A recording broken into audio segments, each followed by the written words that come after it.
ALIEN8UK. Welcome back. You found it again. The UFO Files. Broadcasting round the clock on ALIEN8UK. Red-eye listeners, insomniacs, sky watchers, van drivers on the long haul. You're tuned to the only station that stares back at the dark with you.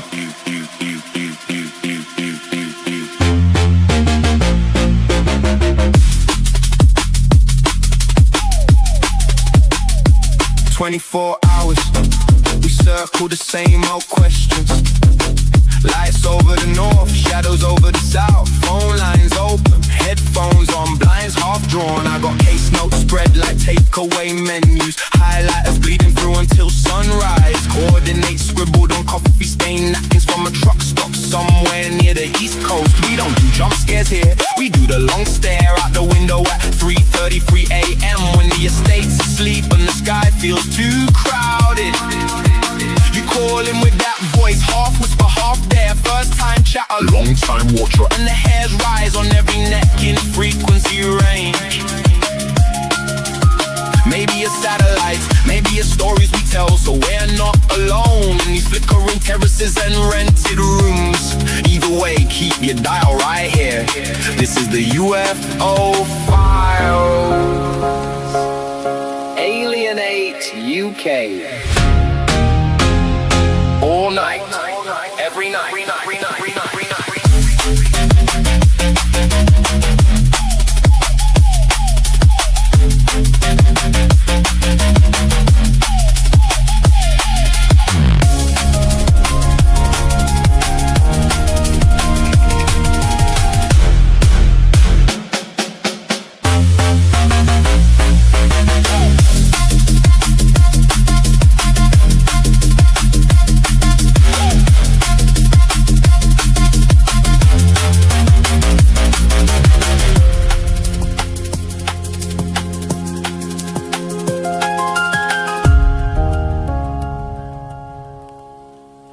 Welcome back.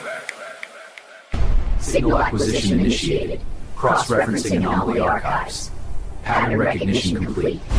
Aether 8 online. Proceed. Super Chat and Super Stickers are now active. Join the ALIEN8UK community now. Share and subscribe for more.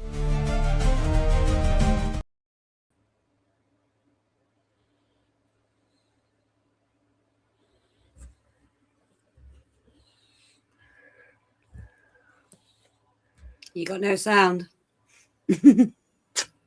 I will say hello, and welcome to ALIEN8UK with Steve Mera, and Andy's muted at the minute, so Nice. Oh, you're back. Sorry, You're back. my screen's gone blank. Sorry, I'll just do one sec. That's okay. Yeah, it's good to be here, guys. Yeah, it's always a pleasure. How have you been, Steve? Okay, been really busy. A lot of different things on the go at the moment, and projects and think tanks, experiments. It doesn't seem to end at the moment. It's just a real lot on at the moment. Sounds fascinating, though. I'd love to get back into that investigation side of things. So what sort of things have you been up to, or are you not allowed to quite say? Well, you know, I'm a member of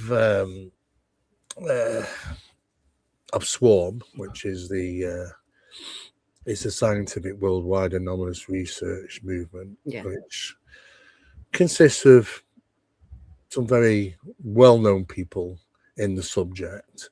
I'm due to, on the 22nd, have another one, a meeting with these people. Julie Powers is the one that created it.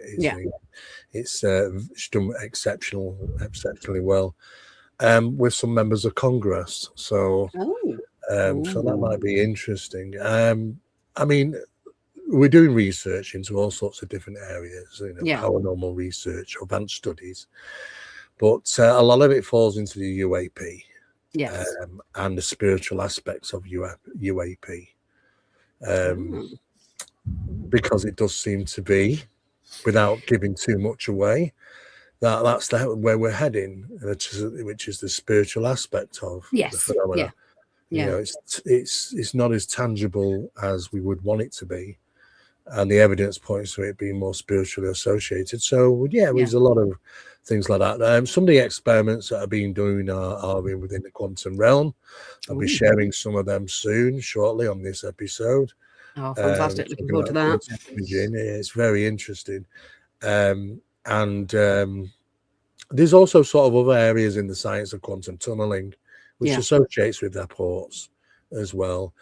These unusual mechanisms that are at play, which we're discovering within the quantum realm as well, which really, you look at the paranormal, we give it paranormal names when there is in fact there's a science behind it, explanation for it. A lot of it, to be honest with you. So it is the science of high strangeness and spirituality, isn't it? Quantum physics and quantum mechanics, all the rest of it. It really is. And I think the academic scientific world are only just starting to realize that or admit to it. Well, it's true. Yeah. I mean, there's still research and experiments and stuff going on in the background, but we are far massively more ahead than we used to what we consider this phenomenon to be. Yes. What we know now. It's just got to get that information out, to be honest with you. So it's a matter of sharing it, really. And it's quantifiable as well. You know, it's measurable, it's quantifiable. We now actually have the understanding and the technology and to do these experiments where, you know, they always say, oh, the paranormal's not scientifically proven. Well, now we can actually do experiments There's plenty of it. Absolutely. But it's a problem. You know, I was just looking at something last night, and it was a little clip on YouTube. James May from the, Top Gaze, doing this series coming out soon about paranormal. Basically, he's going around the UK's, like, some of the paranormal locations to see if he witnesses anything. And I just like, and I listened to his statements, and he was saying, well, you know, nothing's really scientifically proven. I thought, you are miles behind. You know, these people have no idea what they're talking about. No. Miles behind, no knowledge, and it's not their fault. It's just basically because the people think, oh well, paranormal, I don't need to research it because there's nothing scientific there. Well, they're wrong. Just as simple as that. Very wrong. It's so much now that it's surprising how much we've got. So really, for me, just going into haunted locations is a bit of a yawn now for me. You know, I know what you mean. It's so high. It's a bit of a killer, isn't it? You know, sit there all night, bored out of your head, waiting for something to happen. You know, I'd rather be doing experiments with specialized equipment and things. You know, it's interesting. We've set up laser nets, and we've seen stuff move right through them. You know, I mean, these things must be cloaked outside out in a location. They must be cloaked. That's the only thing. It's the laser light bending the net as it moves across. Which is incredible. I mean, we also use something, a method of capturing phenomena through reflective mirrors. You know, it's a triple psychomantium test. So I'll tell you how you set it up, because it might be interesting for you to do this. So you get a camera and you put it on a tripod, and about maybe a foot or so away, you've got a mirror, which is slightly offset at a slight angle to the camera. So it's sort of pointing just over your shoulder. And then I've got another mirror on an easel. So there's something about reflections. It's quite there is. There's some tests were done years ago. I mean, after Skull experiment finished, it moved on to the Norfolk experiments. Skull experiment and the Norfolk experiment, and they used psychomantiums, and they were actually using crystals to get images, including greys and alleged spirit people, and all sorts of different things. So there's definitely something to it regarding reflections. So it's definitely worth trying it. It's been advantageous for us. Definitely. So what kind of camera would you recommend? Just an ordinary 30 frames or a full spectrum, or you can go with full spectrum if you've got a good enough zoom. Because the problem is that a lot of these full spectrum cameras, the zooms are crappy. So unless you go in specialized stuff, you know, but Yeah, I mean, you need to be able to see. I mean, look, you don't have to do it at night. No. Because every time people say investigations, they always think so it's got to be done at night. No, And I think to myself, well, that's what's because the it's quiet. There's no light public around. That's There's the no ambience. Yeah, it's just for the ambience. You know, ambience. people want to chill. Ambience. But for light Yeah. deprivation causes, and it's a nightmare for investigation. So Yes, it is. I tend to do it dusk or dawn. Yeah.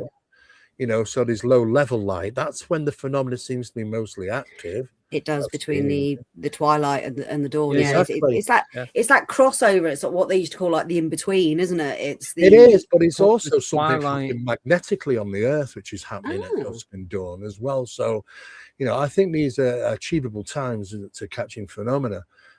So you do have some form of light. It might be a lower level, but it's not night. So you don't necessarily need to flood an area. You can flood an area with normal light if you really wanted to, or even infrared. But be honest with you, flooding an area of infrared can sometimes cause phenomena to take a step back. Yeah. You know, from the infrared, because you know it so sticks out to them. Yeah. So from infrared, you know, it's flooding the area. Here's an idea. Why don't we do it on a live stream? Get your mirrors out. Oh, right. Us do it on the live stream. So Yeah, if you want it. All right. Well, yeah. I mean, it's when we're out there next, of course. Well, yeah, absolutely. Yeah, we could do that. I could show you. Rather than I could do it sat here if I needed to. Don't even have to leave the house. But they're saying that I don't know if something comes through, I might be not wanting to stay in the house much longer. It's interesting. You do things. It is, you've got to experiment, haven't you? You know. And Oh do yeah. Things with people just don't think about putting things together and going, "Oh, let's just try that." You know? No, they go for the. I mean, it's a pet hate of mine, and I mean, yeah, okay. So you get bored, you pull out a gadget, but you know, all these fangled gadgets that are gimmicky, basically that everyone buys online, and you whip those out, and I mean, I stay away from them. I don't really use them, but I mean, we got specialized equipment, but it's pretty expensive stuff. Yes. We've got environmentals, and that's for measuring the environment. Yeah, I mean, it's capturing material, isn't it? Anything that captures data. Yes. I've got three things: the trimeter. Yeah, got one. Light up. Oh, K2's no. I've got the K2 on, so I can see it when it's dark, because the trimeter, the backlight goes off after so many seconds, so you can't see it. And you can put it on the sound. If you put the tri-field, you can actually set it so you can actually hear if it's. Oh yeah, but it's really loud bleep, and it's just so annoying. So I turn. I've got the analog. I don't have the digital. I'm old school. I prefer the analog. And then I prefer the analog. And a pair of dowsing rods. That's it. If anything at all. What about cameras and video cameras? Oh, well, just my phone or camera. But what are you using at night? And if it's dark, just my eyes. Are you not using a camera? Eyes and a torch? No. Right. Okay. So I've got the full HD kit. So we're kitted up basically. But every 99% of encounters that I've had have been during the day, and it's been when I've not had, or if it's been at night, other than when I've been in a live stream, it's when I've not been carrying anything.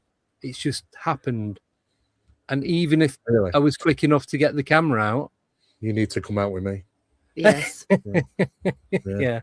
But no, we've got the, obviously all the environmentals. We've got the audio equipment, the Telscams. We've got the video equipment, and also the decibel and infrasound, that sort of things, thermal imaging, the usual. Yeah. These are all things which surpass human senses. You really want to go out and try and enhance the human senses. We utilize equipment because we are limited, with the phenomena. Phenomena is designed to operate around us being undetectable. Yes. So we end up having to utilize equipment to try and detect. Of course, you do get. We've had plenty of paranormal photographs over the years, of course.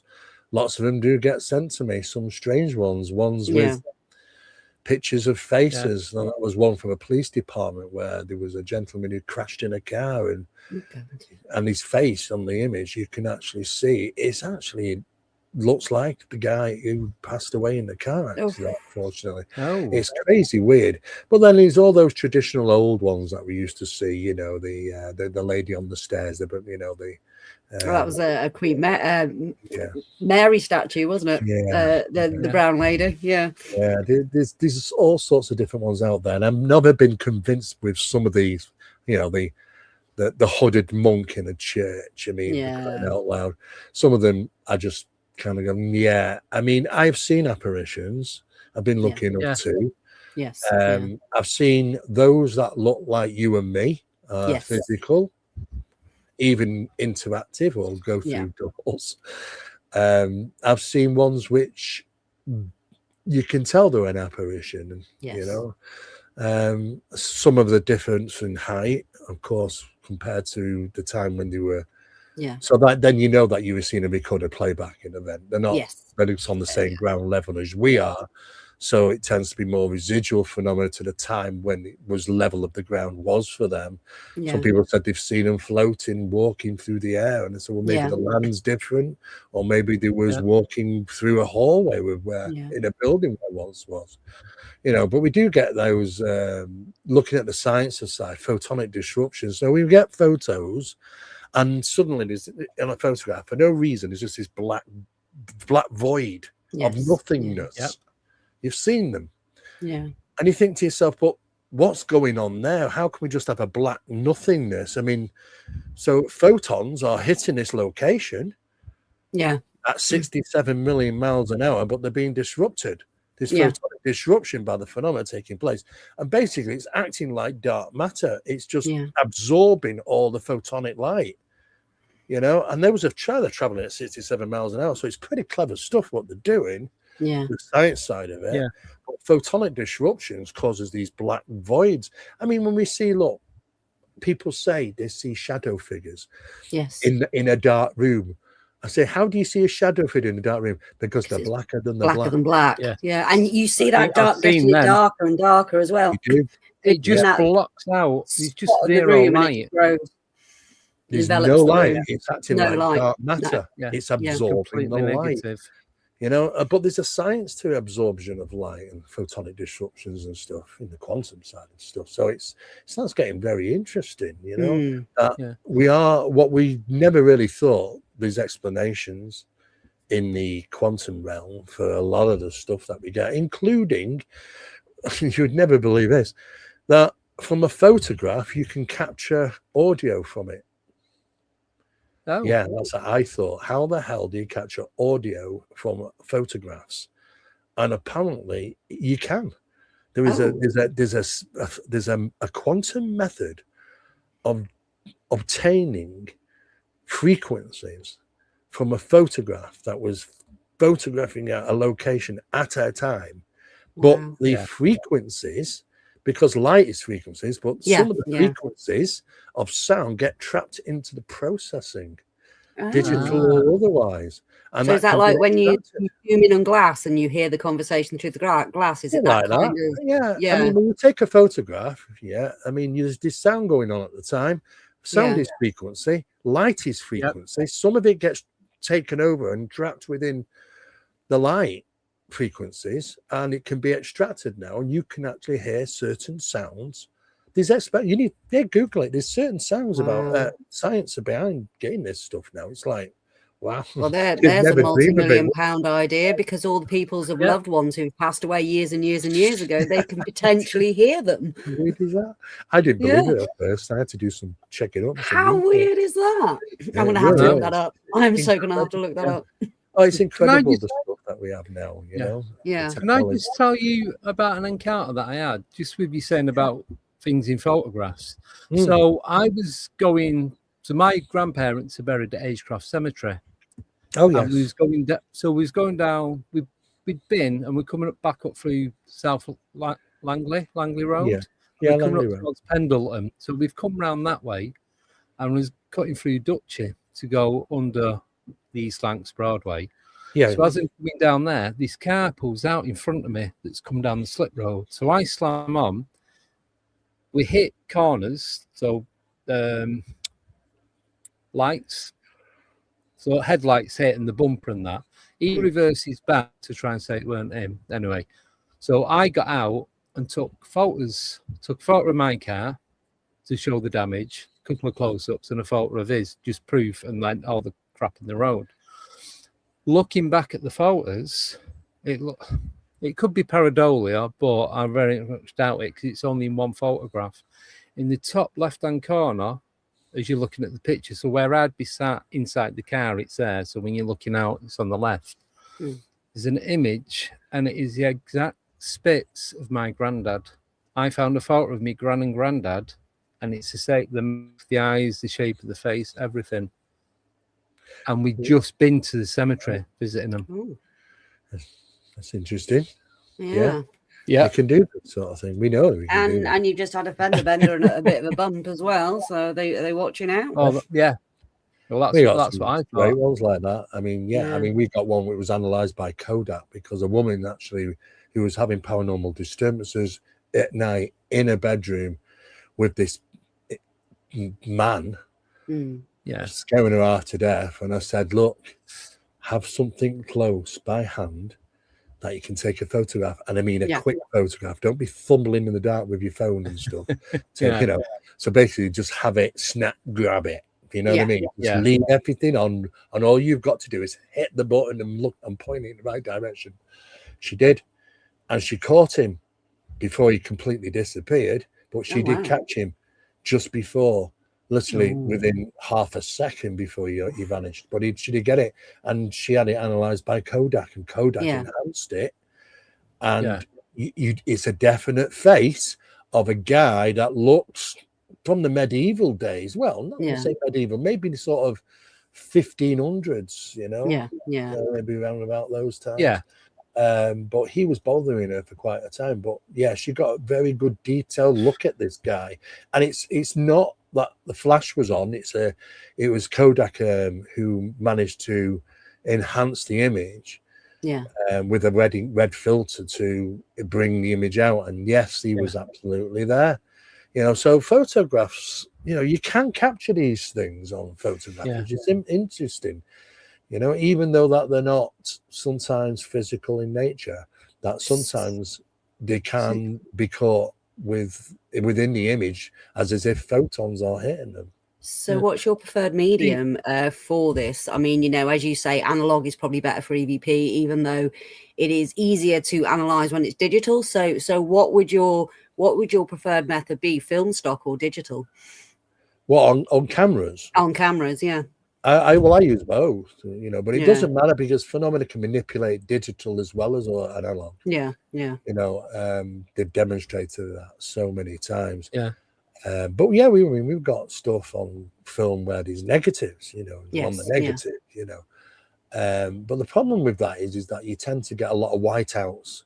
You know, I mean, you might capture something, but you've got, you know, most of your films just out of focus or whiteouts, interference patterns affecting them. It doesn't happen so much on digital.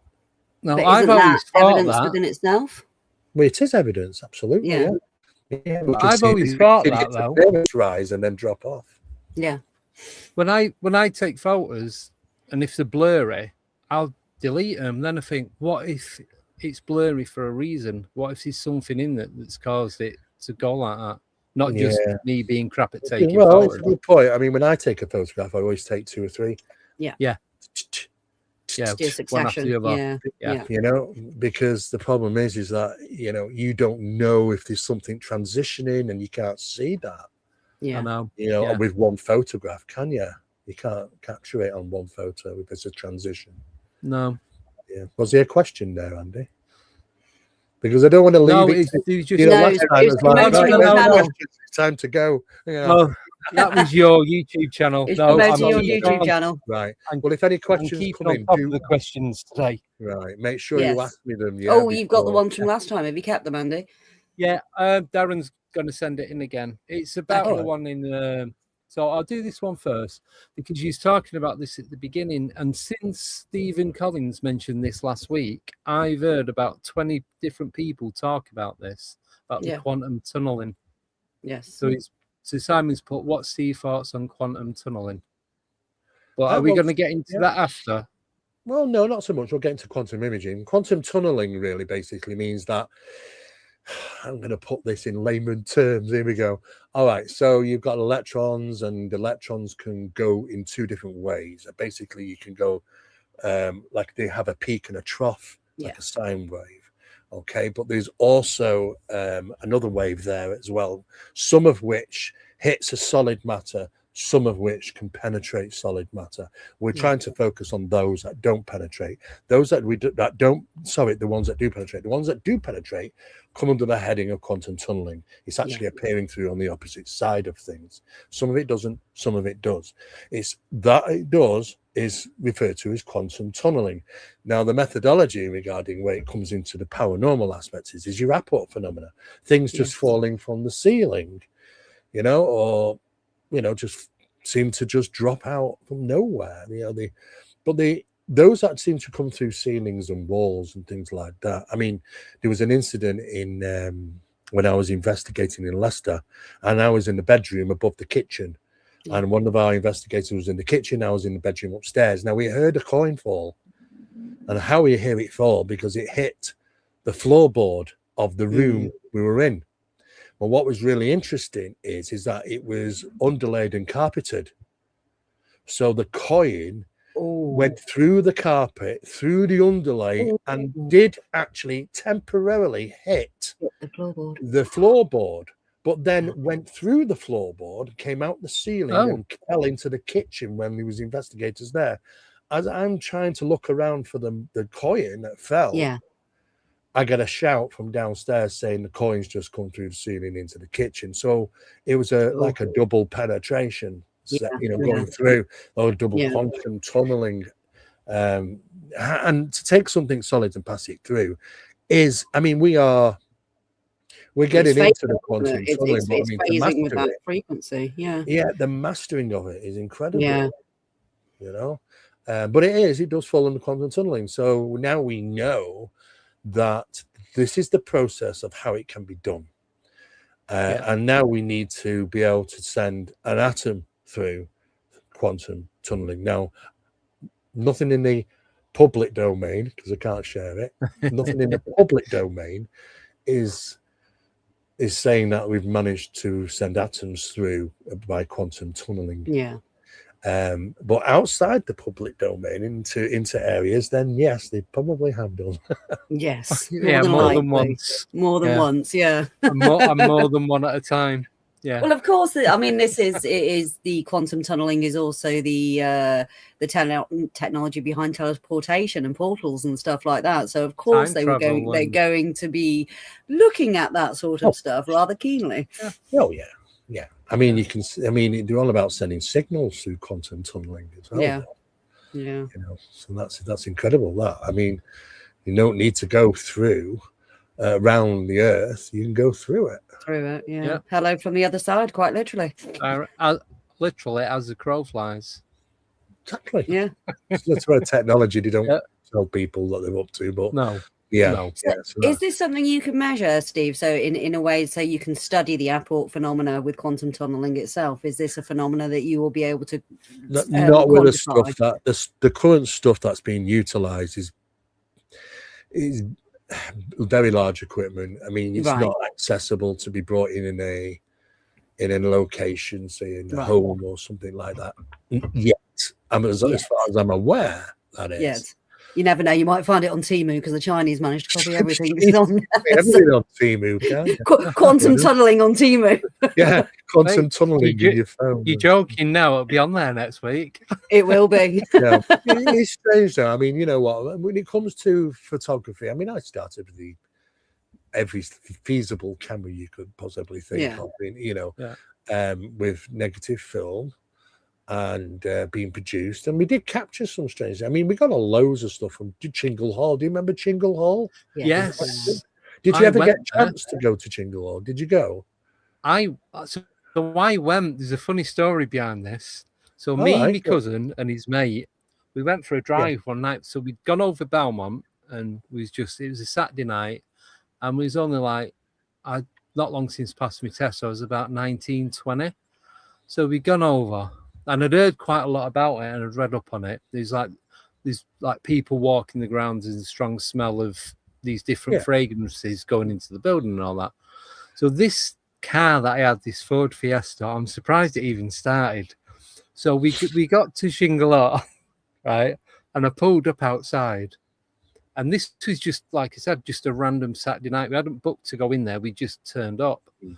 And we got there and we pulled into the grounds. And I'm like, I don't want to turn the car off because I've got a feeling as soon as I turn the engine off, it's not going to start again and we're going to get stuck here.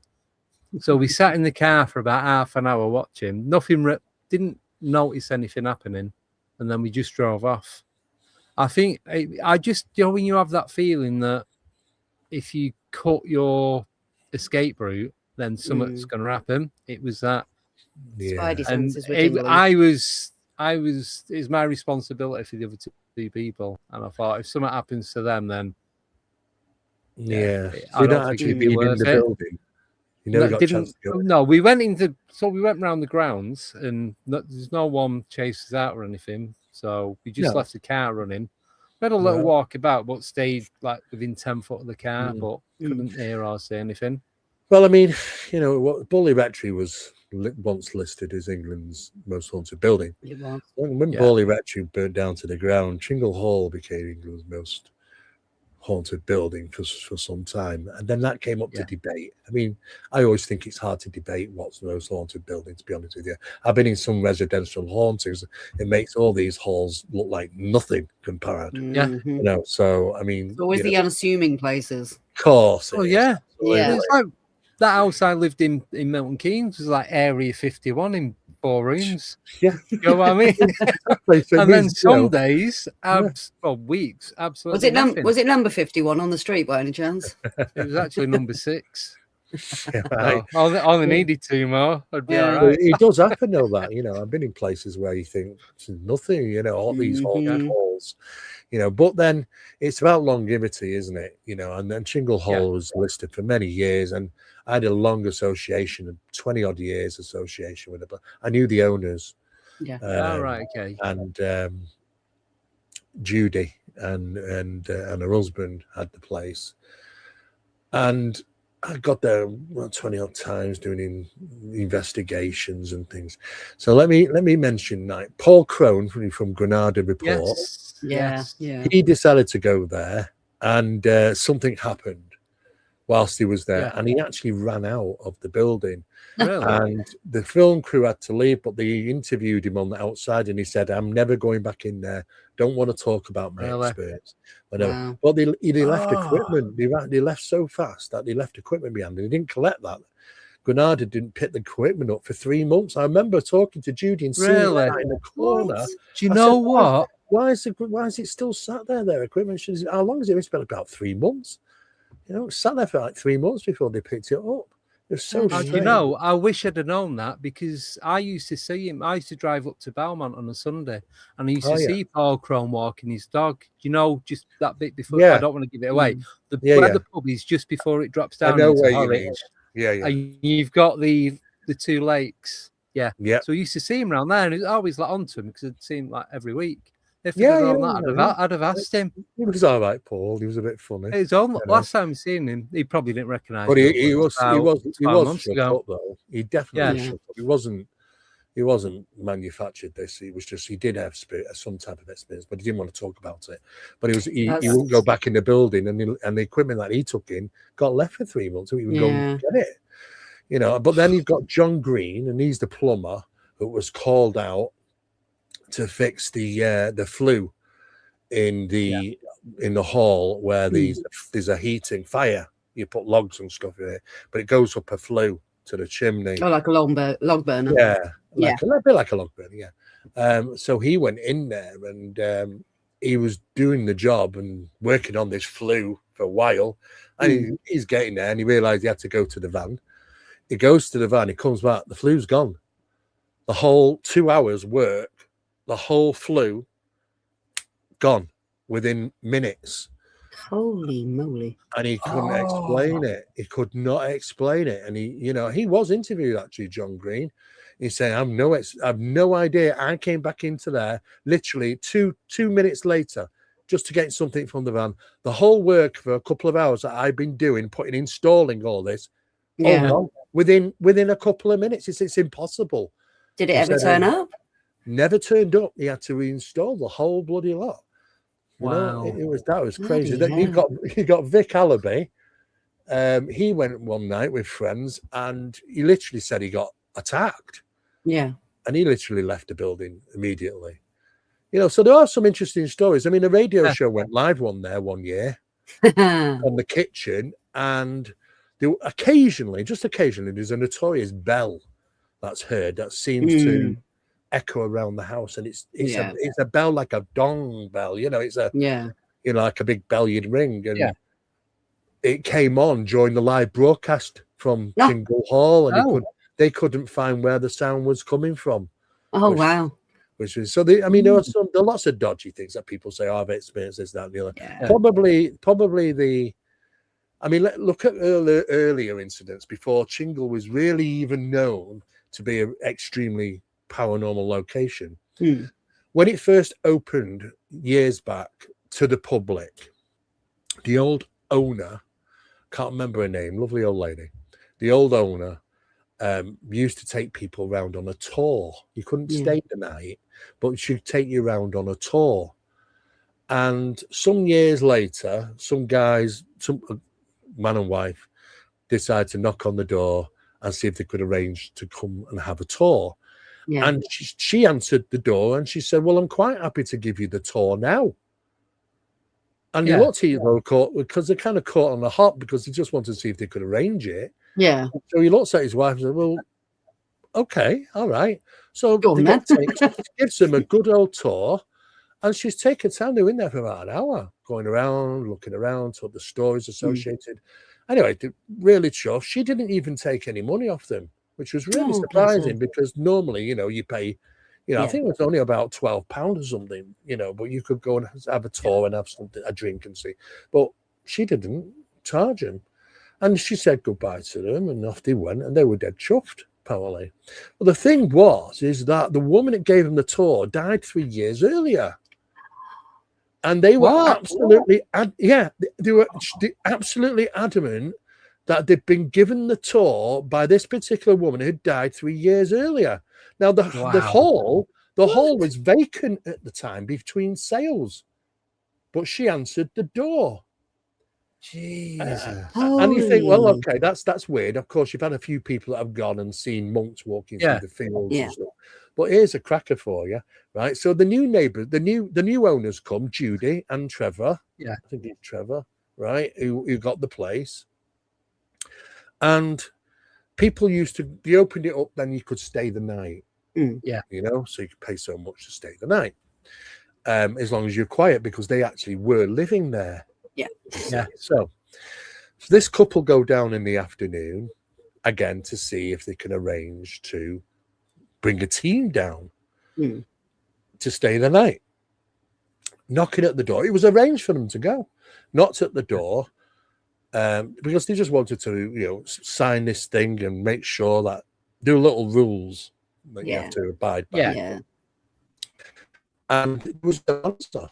So they put the payment in an envelope and looked under the door, and they saw there was a gap under the front door. They could see the Tudor tiles in the hallway.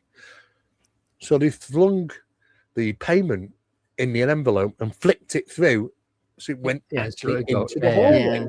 And they rang him up later in the evening to say, we called, but there were no answer. But we've left payment. We pushed an envelope under your front door, into the hallway. And so Judy said, well, hang on a sec, let me go and have a look. So she goes and have a look. She can't see it anywhere. She's like looking all over the place for this envelope. And she says, where did you see it? He says, I put it under the front door. So she goes out, she's looking at the front door, Judy, who owns the house. Yeah. And they've got this brush under the front door. So you can't flick anything underneath it. So she says, I don't know, how did you manage to do it? Yeah. He says, well, there was a gap. She said, there is no gap. She said, there is a gap. I saw your Tudor tiles. She said, what Tudor tiles? Carpet. So she took up this flagged. It's flagged. So she took up the flags. Underneath there was a pristine Tudor tiles. She never even knew they existed. No way. And Was the envelope there? found them. No envelope for some reason. But the Tudor files with these Tudor tiles, which are expensive, original, were discovered simply because of a guy saying that he saw them under the gap of the front door. You know, so you know, there's been some strange things. I mean, my work there was, I mean, there was a scream that took place known as the Chingle Hall scream. Yeah. The team go in, done the investigation, and basically it was an uneventful evening, which you do get even in the most haunted locations. It's 9 times out of 10. 9 times out of 10, uneventful evening. But it was in the summertime. So come summertime, about 4:30, 5 o'clock, the sun starts coming up, the birds start singing, and the guys say, well, you know what, it's been uneventful. You know, there's about 4 or 5 of them. Start packing it up. They've got equipment around the house. Some of it recorders still running and stuff. So they think, well, like, you know what, there's nothing happened. Let's pack up, guys. We'll get off early, like, you know. So the 2 girls are walking up the stairs to get the equipment from upstairs. Yeah. And all of a sudden, there was this tremendous scream. And then the girls absolutely freak out, screaming, running down the stairs. Yeah. Right? Because as far as they're concerned, something's at the top of the stairs just screamed at us. Yeah. They run downstairs. Meanwhile, one of the guys that was downstairs in the hall, in the great hall, says, it wasn't at the top of the stairs. I heard it in here. And then one of the lads coming, white-faced, from the kitchen, runs into the main hall and said, I've just heard that in the kitchen. So they were trying to work out what the hell had just happened when the owners got up. The owners got up and came downstairs. This is early hours. It's like 4:30, 5 o'clock in the morning. Yeah. What's all the noise sort of thing? Well, they heard it in their bedroom. So the scream happened in every room of the building. Now, what was good was the fact that on the top of the stairs where the girls were heading up to get their equipment was an audio recorder left running. And the audio recorder captured the whole thing. And not only did it capture the paranormal scream, it also caught the girls screaming as they had a nice comparison. Yeah. Brilliant. I like it. Like it. This is where it started getting interesting, because at that time I was at NARO, Northern Anomalies Research Organization, doing work with Peter Hoff, who was a very well. He did a lot of work with Jenny Randalls and wrote books with Jenny Randalls. Yeah. Jenny Randalls is part of NARO as well, Northern Anomalies Research Organization, and we had it analysed by the Audible department at Manchester University. Yeah, and they ran a thorough analysis on it. Now, this is where it's going to get freaky. Okay, the screen, as you see in the data, is just all this black. Yeah. And then you see these 2 spikes, and that's the girls screaming. Yeah. But that big black part was the paranormal scream, which was analysed, and it consisted of a frequency which was not even human vocals. Ooh. It was not even human vocal sound. However, it sounded like a scream. And not only that, they had enough way to conduct the analysis to break it down. And that scream consisted of around about 20 different voices at the same time. Not one voice, but 20, but none of it at a frequency of human vocals. Yeah. It was always Pembroke all over again. You know, so I mean, there are some things that did happen. I mean, the building was originally, I don't know how it became Chingle Hall. I mean, it's Adam de Singleton, you know, and he was apparently beheaded, and he said that he was buried on the property somewhere. But it was Single Hall, really, or Singleton Hall, but it became Chingle Hall. You look at above it, it's designed in a cross shape. Yeah. It's one of 428 moated manor buildings. Could it be local dialect that changed the pronunciation of it? It could be. Adam de Singleton maybe ended up Chingle Hall, be honest with you. Chingle. Yeah, it's possible. They do over time, though, yeah. So, I mean, over the 20-odd years I was going there, yes, we got some things. The chandelier would be swinging. small bits of plaster be thrown at you from nowhere, really. You think, what the hell is that? You know, the wooden beams in this was said to have come from a Viking longboat. Oh, you know, nice. Wow. Yeah, I mean, it was, you could see the shapes and stuff on them. Yeah. Absolute huge amount of history. But what was really odd is that there was a beam of wood, probably about this thick, and the fire brigade had to have been called out one day because it was seemingly smoking. And the fire brigade had seen nothing like it. It was burning from the inside out. The burning started at the center of the beam. Yeah. And started to burn its way outwards. And they had to actually cut the beam and get into the beam. And they left it. It's actually there. It was on display. You could see it. And with the report, I looked at the report and they absolutely had no idea how that could, I mean, if it was an incendiary effect, we don't know. I mean, a lot of different strange things, including priest-hide and stuff like that from the days of the Reformation. You get spontaneous combustion, though, don't you? It's weird. Yeah, there was all sorts of balls of light. I mean, we saw balls of light. We took a photograph and then went over to where the ball of light we saw. There was all sorts of strange things. But then, as far as I'm aware, it got sold. Judy left with her husband. He sold the place to a guy privately, and he closed it to the public, which was a shame. Darren's just put that in the chat. It's now privately owned. Yeah, it's privately owned, which is a huge amount of history there. But you know what? If people were to ask me, I said, do you think it's still haunted? I'd say, well, it might not be. The reason being is it's like stoking a fire. Yeah, when people believe it's haunted so much and going with teams and stuff, I think we can I think we can create the activity to build into a haunting by its beliefs of so many people going in. It's a bit like a Phillips experiment. Like a Phillips experiment. Yeah. And I believe now, I mean, look, this guy's living there. So if it was as bad as it used to be, I don't know if he'd be there.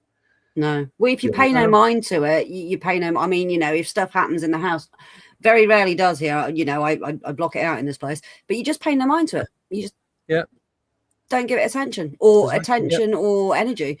Yeah, it's a shame, really. It was a nice place. We've got some questions, but I just want to ask you a quick one from an account that I had in Odsal a few years ago. Oh, so have you ever done any investigating on Odsal council estate? Well, on the estate, or actually at the old on the estate. No, so not Odsal Hall, on the actual housing estate. Oh no, it's too risky to go through Odsal now. You can really tell me about it. Wheels off your car down there. Take your legs if you stop walking. Away my tires, you know. No, so the only reason I'm asking is as you get onto the estate, there's one particular house. You could probably work out what happened by because I've got to use particular words. There's one house. It was number 13. The guy that lived there, I've got to be careful because his mum lived in the same road opposite. It's like a cul-de-sac. So I did one of the jobs I had. We used to go around tinning up empty houses. So we'd put the metal things on the windows and the doors to stop people breaking in and nicking stuff and smashing it up and all that. Basically, you call it. It was tinning up. So you tin up the void houses. So each one of them had an alarm fitted. So the alarm would go off. Certain people would be on call. So if it went off, they'd have to go out and check that, make sure there's no one breaking into it or no one's having these parties and all that. And they kept getting a call out to this one house in Odsal. So we ended up, so we was always in a team. This is like during the day. And you got a report for what happens now. So we had to go in and double check because it's all ratchet strapped on the inside or bolted onto like brackets that went from the above the window to below the window. So you physically couldn't do it. So we're going through the door, get in, and we checked it, everything, nothing had been moved, nothing was loose. And this kept happening. And we went back one day, but it was the same thing that kept going on. So we had the report of what had happened in that house. So the guy that was in there used to invite other people round for paraphernalia, narcotics, all that kind of stuff. Parties, basically. Yeah.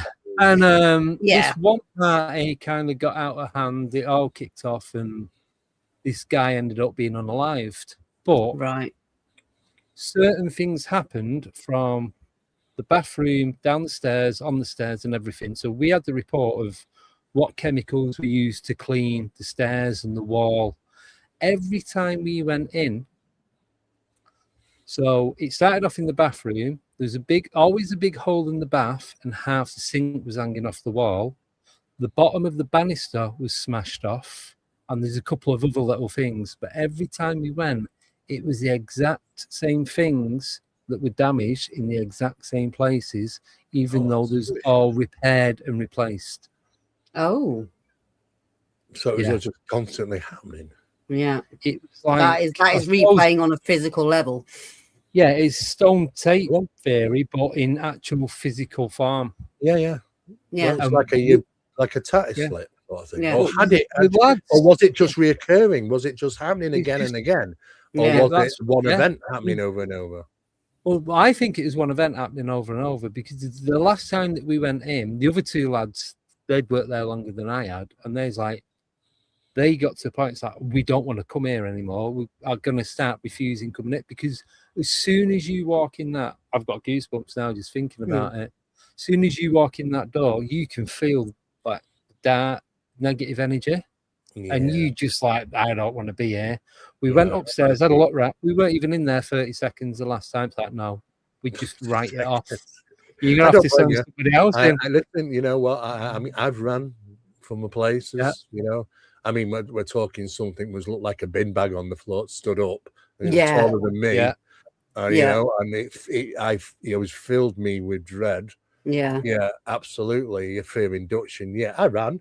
I'm not bothered if people. We walked quick. We had all tools and everything, so it was all right.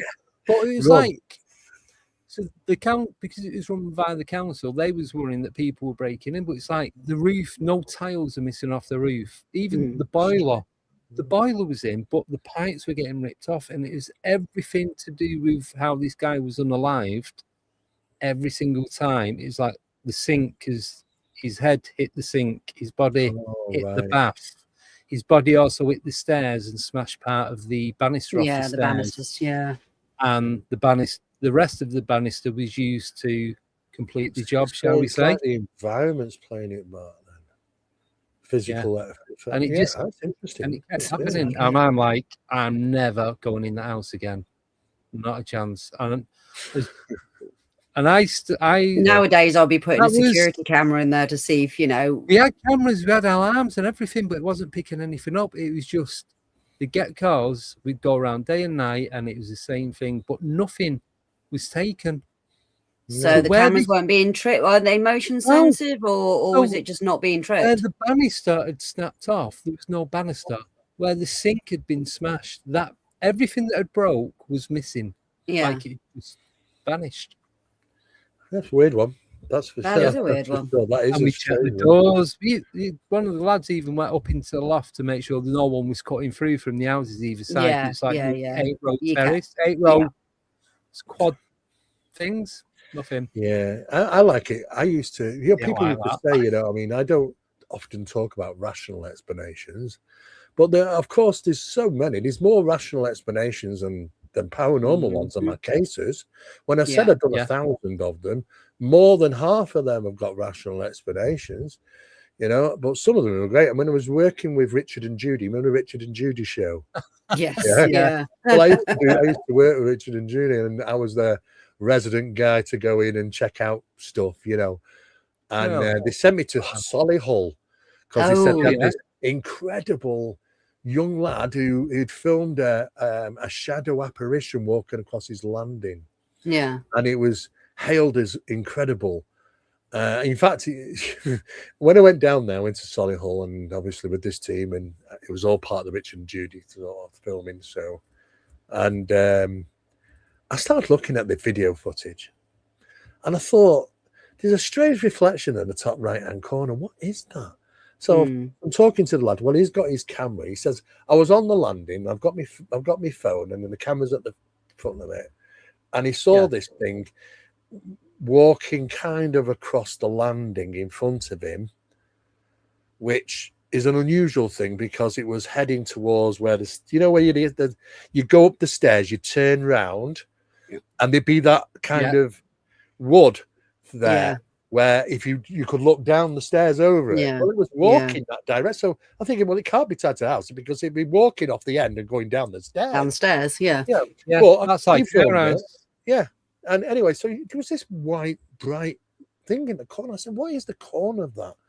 I'm trying to figure it out. So as myself and some of my colleagues were doing some tests, and we kind of realized what he'd done. What the landing light was on, but it was slightly behind him, and he's got his camera. So something must have been placed in front of the camera to catch the light reflection in it, top corner. It was a counter flare from a reflection from the light it was on.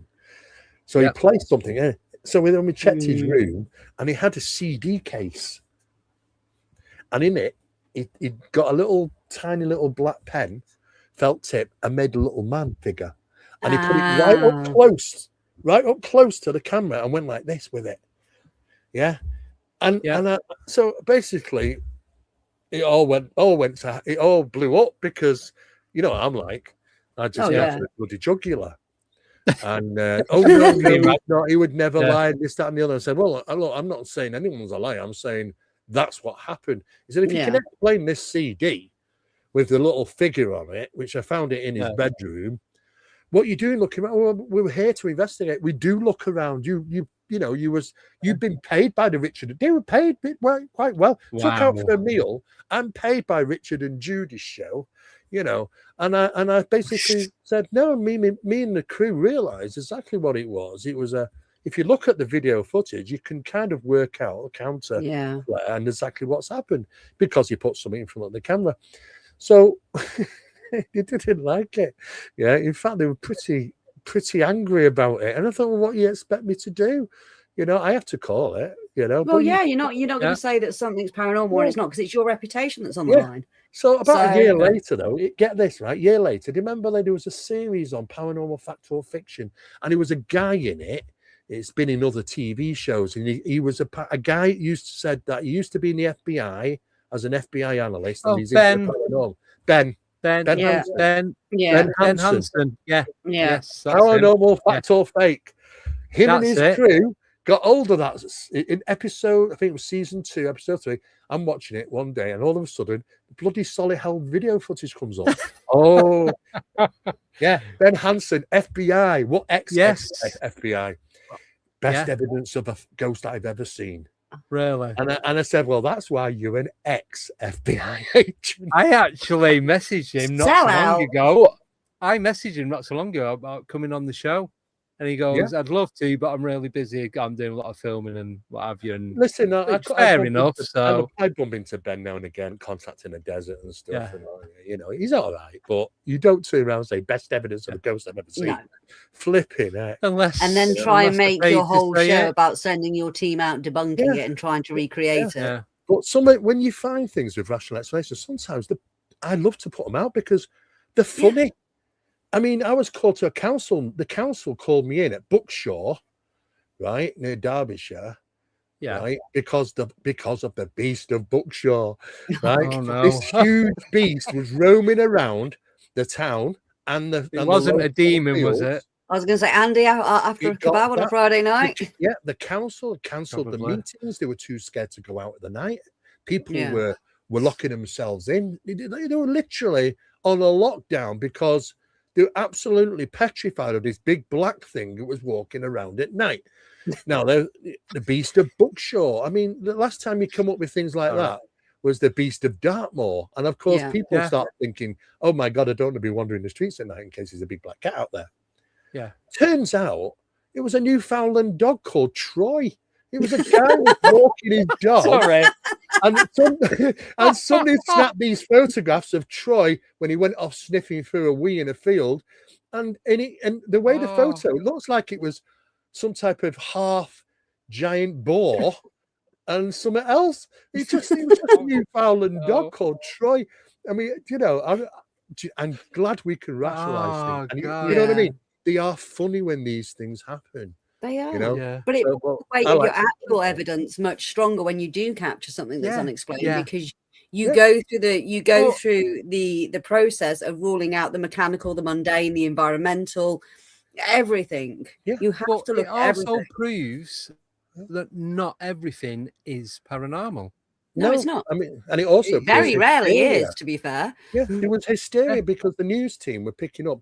Oh, Mrs. Handforth is rang up today. She's found a dead cat in the street. Beware, people. It's like, well, it could have just got run over. Run over. It could have just, could just died on its own. Who knows? Slow But at the end of the day, it was fear mongering, and of course it works. Yeah. Hysteria kicks in. You know what I mean? But is there any questions before we move on to the quantum imaging? Buddy? There are. So this is from Shelley. So Andy asked Mr. Mera his thoughts on those 13 of 24 Chatham Dockyard kids popping in that day. I'm in Illinois, not across the pond. What's the question then? His thoughts on those 13 or 13 of 24 Chatham Dockyard kids popping in that day. I don't. Shelley, I don't actually know what the Chatham Dockyard kids are. Do you know, Andy? No. Maybe Shelley can explain a bit more. I'm not too sure. Hon. If you can tell me a little bit more about that, then I could be able to come up with something. I've not actually been to Illinois, funny enough. Been to many other places, but not Illinois. So. Not yet. There's still time. Not yet. There's still time. Yeah.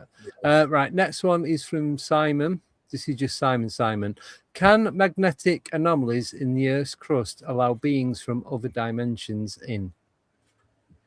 I don't find any evidence to support that. I mean, we have magnetic areas all over the planet. We always have done. I mean, Earth has a magnetic field. Unlike the moon is not supposed to have a magnetic field, but apparently it does have a magnetic anomaly. And where does a magnetic anomaly be? It's on the far side of the moon in a very clustered area, interesting enough. And when Apollo 16 went over it, traveling round the moon, they lost communications with Houston, of course, as they traveled around the far side of the moon. Yeah. And when they got back into the range to communicate, some weird thing happened, because as they're going over that particular location, they got some very strange, weird sounds, crazy sounds that were being picked up. It's interesting that NASA buried them for more than 40 years almost. They went quiet about that as to what it was, but they were just going over that area of the far side of the moon at the time. It's like when they went round it a few months back and they lost all communication, but they'd already said that they was going to lose communication. So well, they will when they go around the far side anyway. They shouldn't need to, though. I mean, God, it's the 21st century. All they got to do was put a satellite in orbit around the moon, and you'd never lose communication. You got a relay. Yeah. So surely, I think it's an odd one.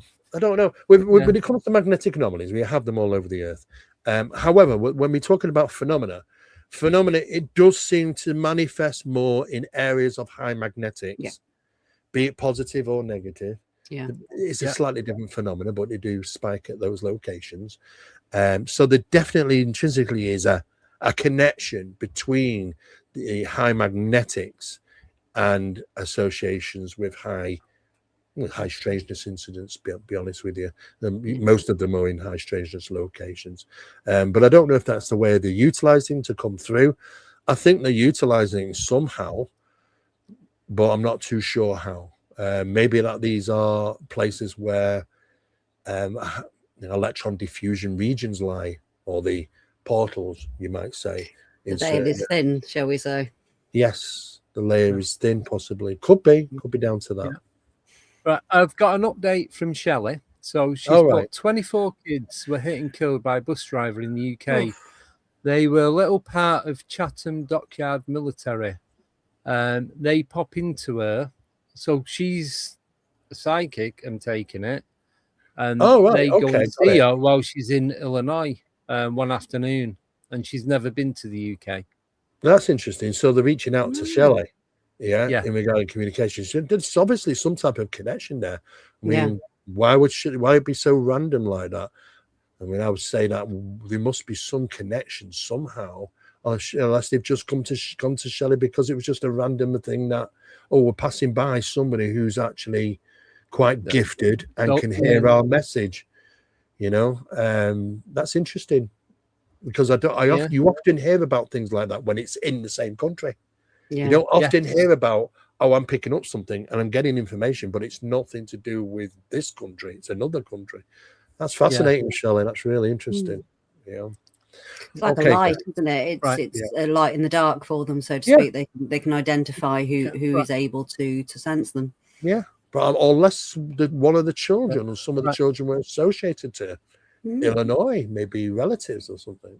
I know. No idea. Right, got one more question for you from Darren. Okay. Yeah. So he's from the Wythenshawe area, as you know. Steve, did you ever investigate any stuff in Wythenshawe? What and where?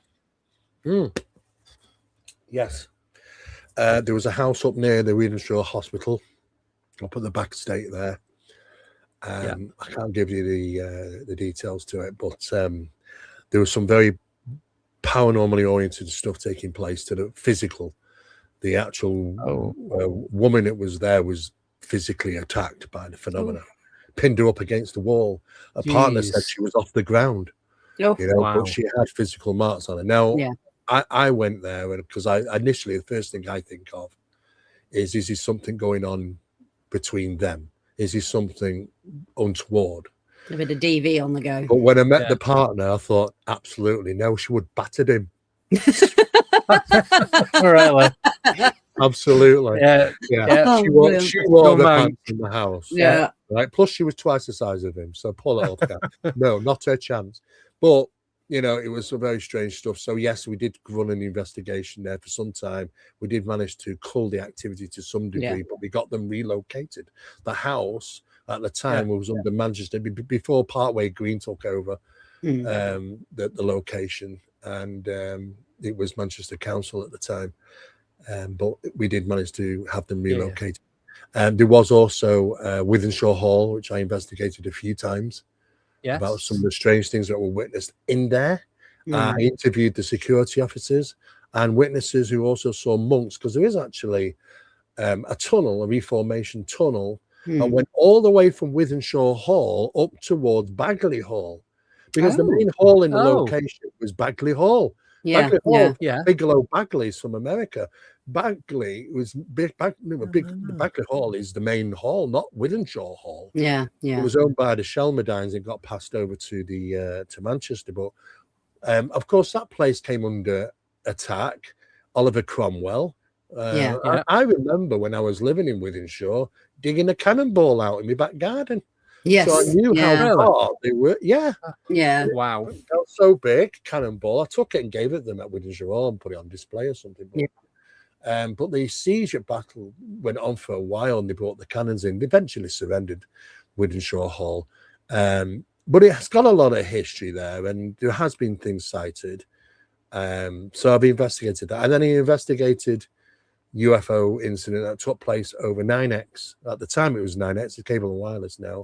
Or 9, the one on at Wythenshawe. At Wythenshawe, it's now next to near Selco and Tesco's, on just off Southmore Road.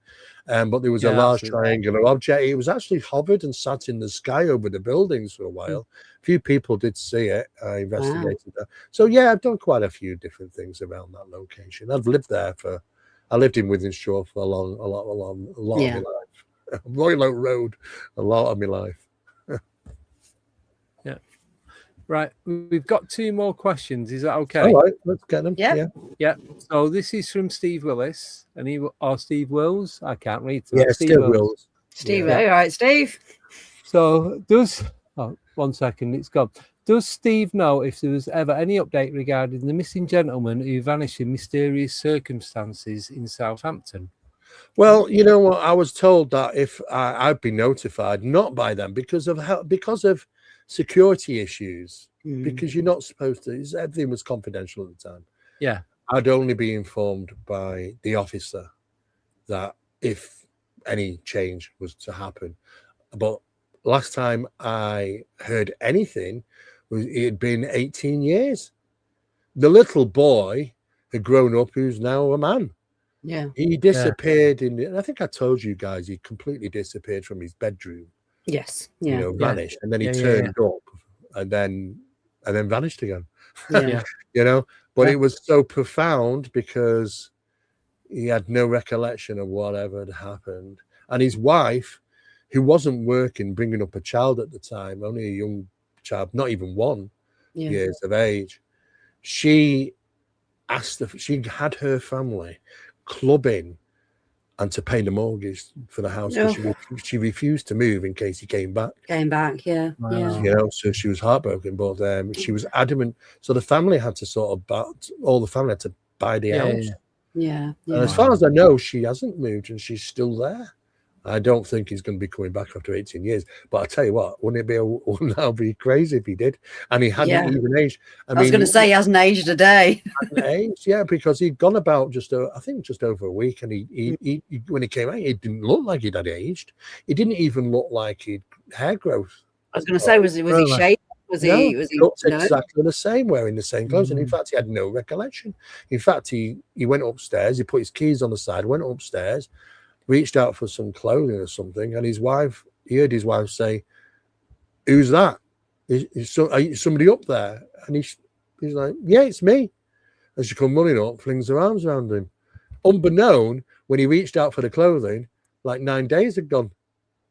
Literally. Wow. He'd no idea. It was just like, and he thought he had to go for a CAT scan and stuff.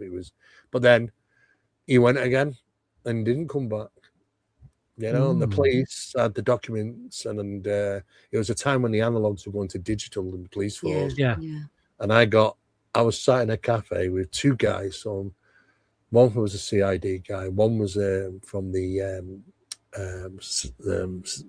police force, the local police force, who probably is not just a bobby now. He's probably more, gone up the ranks. But it was an interesting. And I said, strange disappearances. Well, I've got some cases I know about. I've not actually investigated any. And he said, well, we've got this file, and we need to know. It's going to be typed up and because everything goes from analog to digital at some point. And it's shelved. One of the days of microfilm. So it was shelved. And he said, we just wondered if you could cast any light on it. I couldn't. I said, but I could give you some references to incidents like this that might have happened. And that was the end of that. But I've not heard anything else since. No. Missing 411 in this country. I mean, it happens all over the world. It happens all over the world. Everywhere. To disappear from your own house, though, I mean, is that some sort of abduction case, or just slipping through the cracks of dimensions, or just what? Well, I wasn't allowed to interview her because it was still ongoing investigation. I wasn't allowed to, because I would have interviewed her and said, "Look, is there anything about you ever seen UFO or anything?" You know what I mean? I would have kind of gone down that angle, but I wasn't allowed to interview him. So unfortunately, I couldn't do it. Okay, right. We've got a couple of updates. So, Darren put, "Wow, Steve, I saw the monk walking along the tree line on the path that goes towards Gibb Lane." Yeah. There is. And do you know what? There is. It's interesting when you see these monks, I mean, it was associated with monks, that place.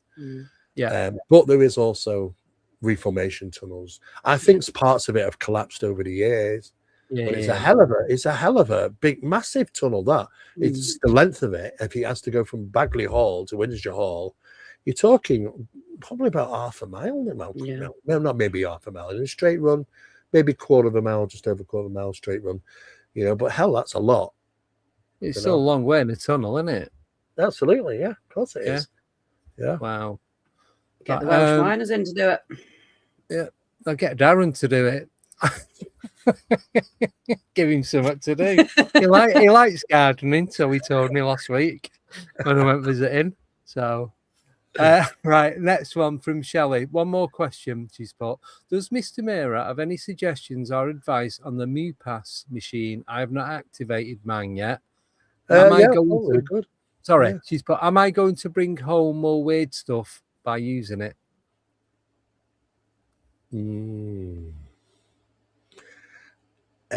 Well, that's a tricky question, because it's not down to the equipment, it's down to where you are. I mean, that piece of equipment in one location doesn't mean you're going to bring anything home with you. But if you use it in another location, you might do. But it's not because of the machine. It's because of the location you're in and how active it is. And if it wants to sort of, you know, hitchhike a little bit of a lift back home. The Mupus machine is supposed to be pretty good. I do know of it. And they are supposed to be quite good. I don't know. I haven't tested it enough, though, to look for false positives. I got actually, it's strange I got asked that because I got a report come in today about it being used in a fairy circle of all places. Oh. And it was registering some differences. And I thought, okay, it's interesting. So it's still early days, really, but I haven't found any. It takes time to trial these sort of pieces of equipment to look for false positives.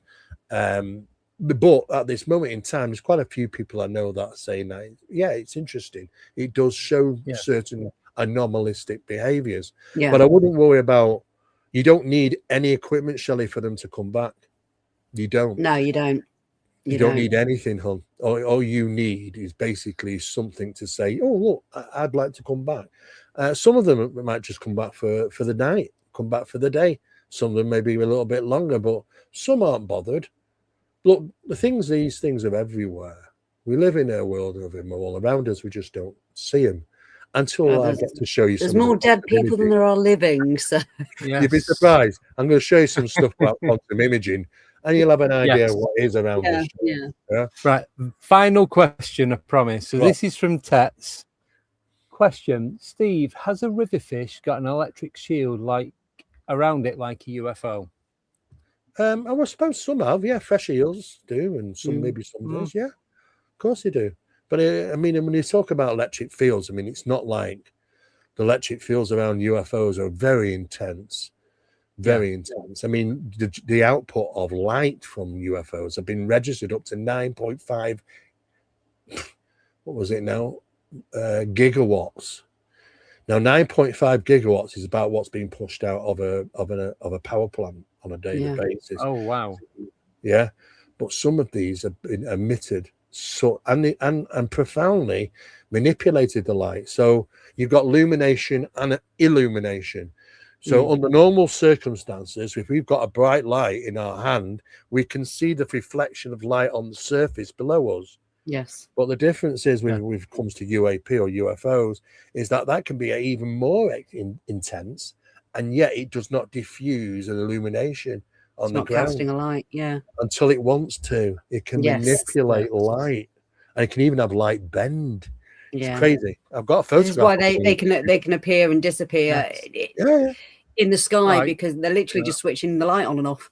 Exactly. The crazy physics that we're dealing with here. In a switch.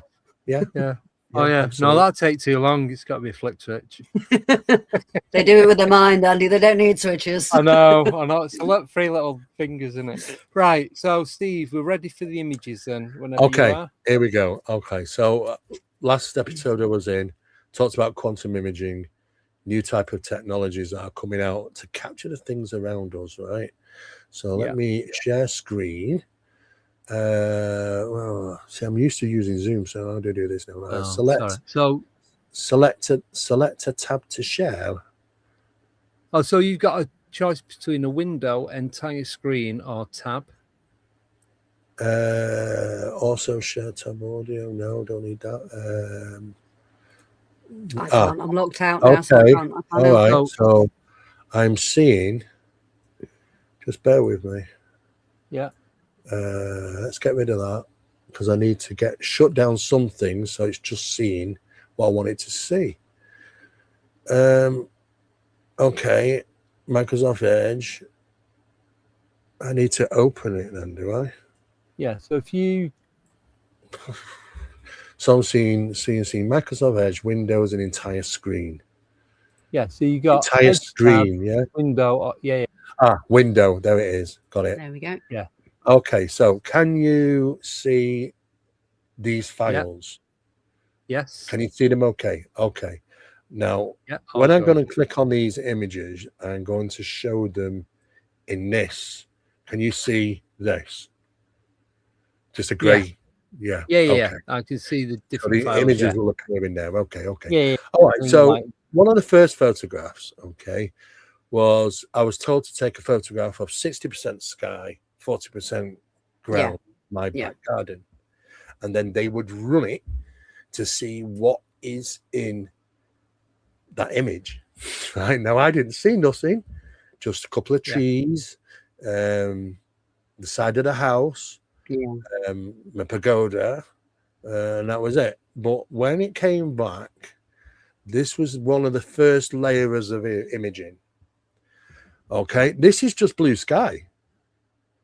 You can see 2 trees here. This is the side. Do you want me to bring it on now? Yeah. Sure. Yeah, I thought right.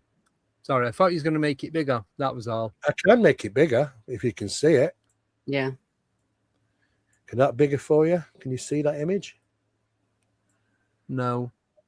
Nothing's clicked. We can see the images in periphery, but nothing's come up on the main screen. No? Okay, so you're seeing this? Yeah. Highlighted. Yeah.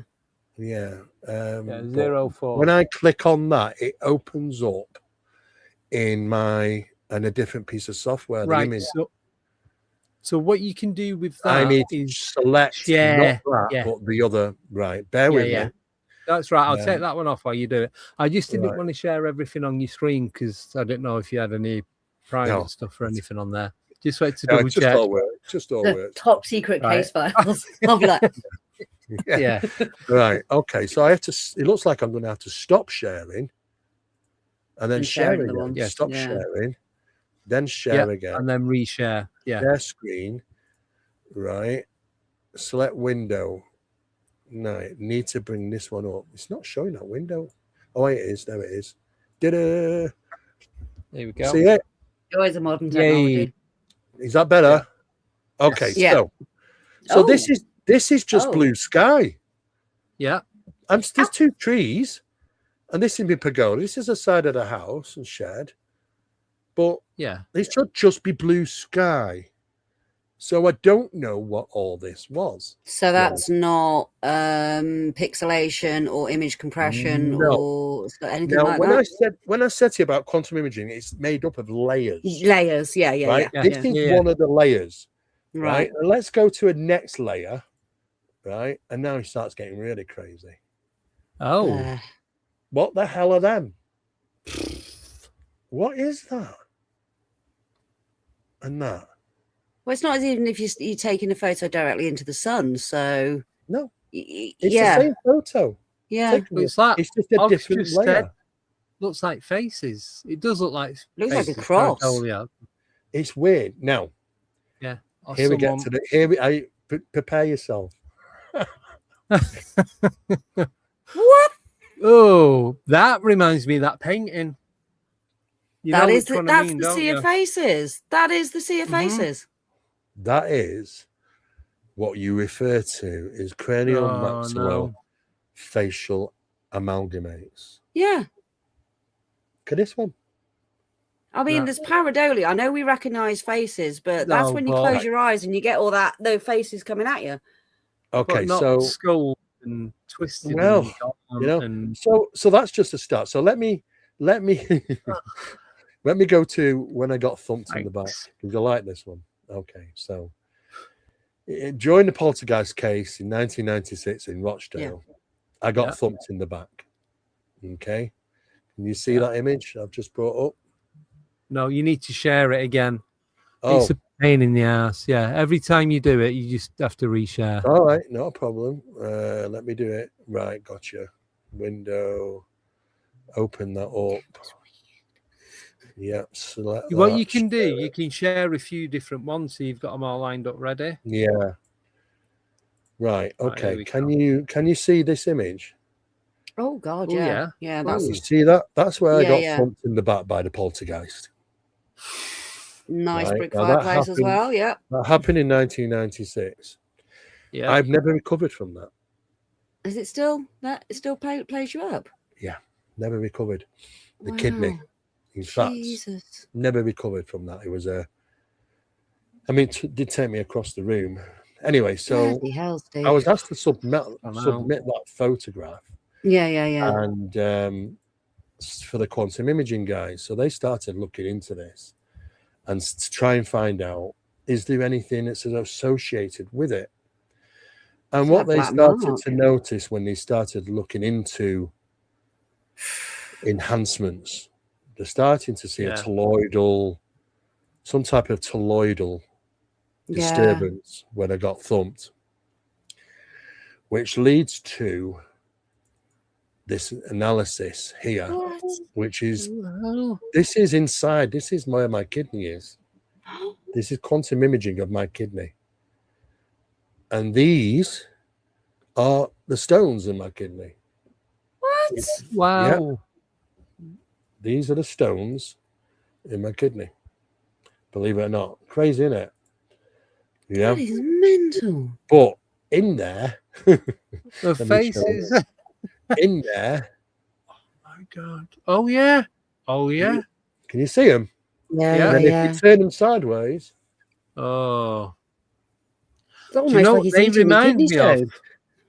Do you know at school where you get potatoes and you cut a face and you dip it in yeah. That's what it reminds me of. I mean, to be honest with you, not just at school, but it's crazy stuff, because when I say quantum imaging can take photograph, you can take a photograph of your body. I mean, and it can show you ailments and possible problems within your body. I mean, if you took an image of that spot again today, 30 odd years later, because you say you're still getting problems in that area, and had that processed. Yeah.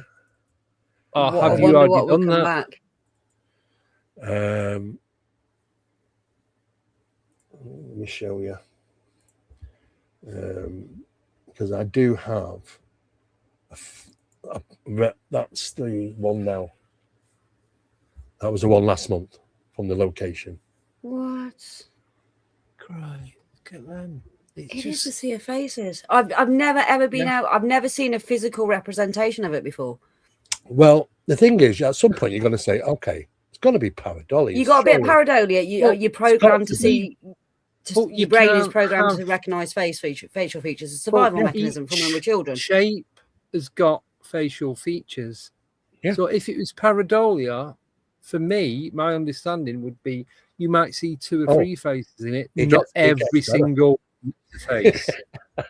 It gets better. Am I going to sleep tonight, Steve? I'm going to be ringing you up crying. Well, this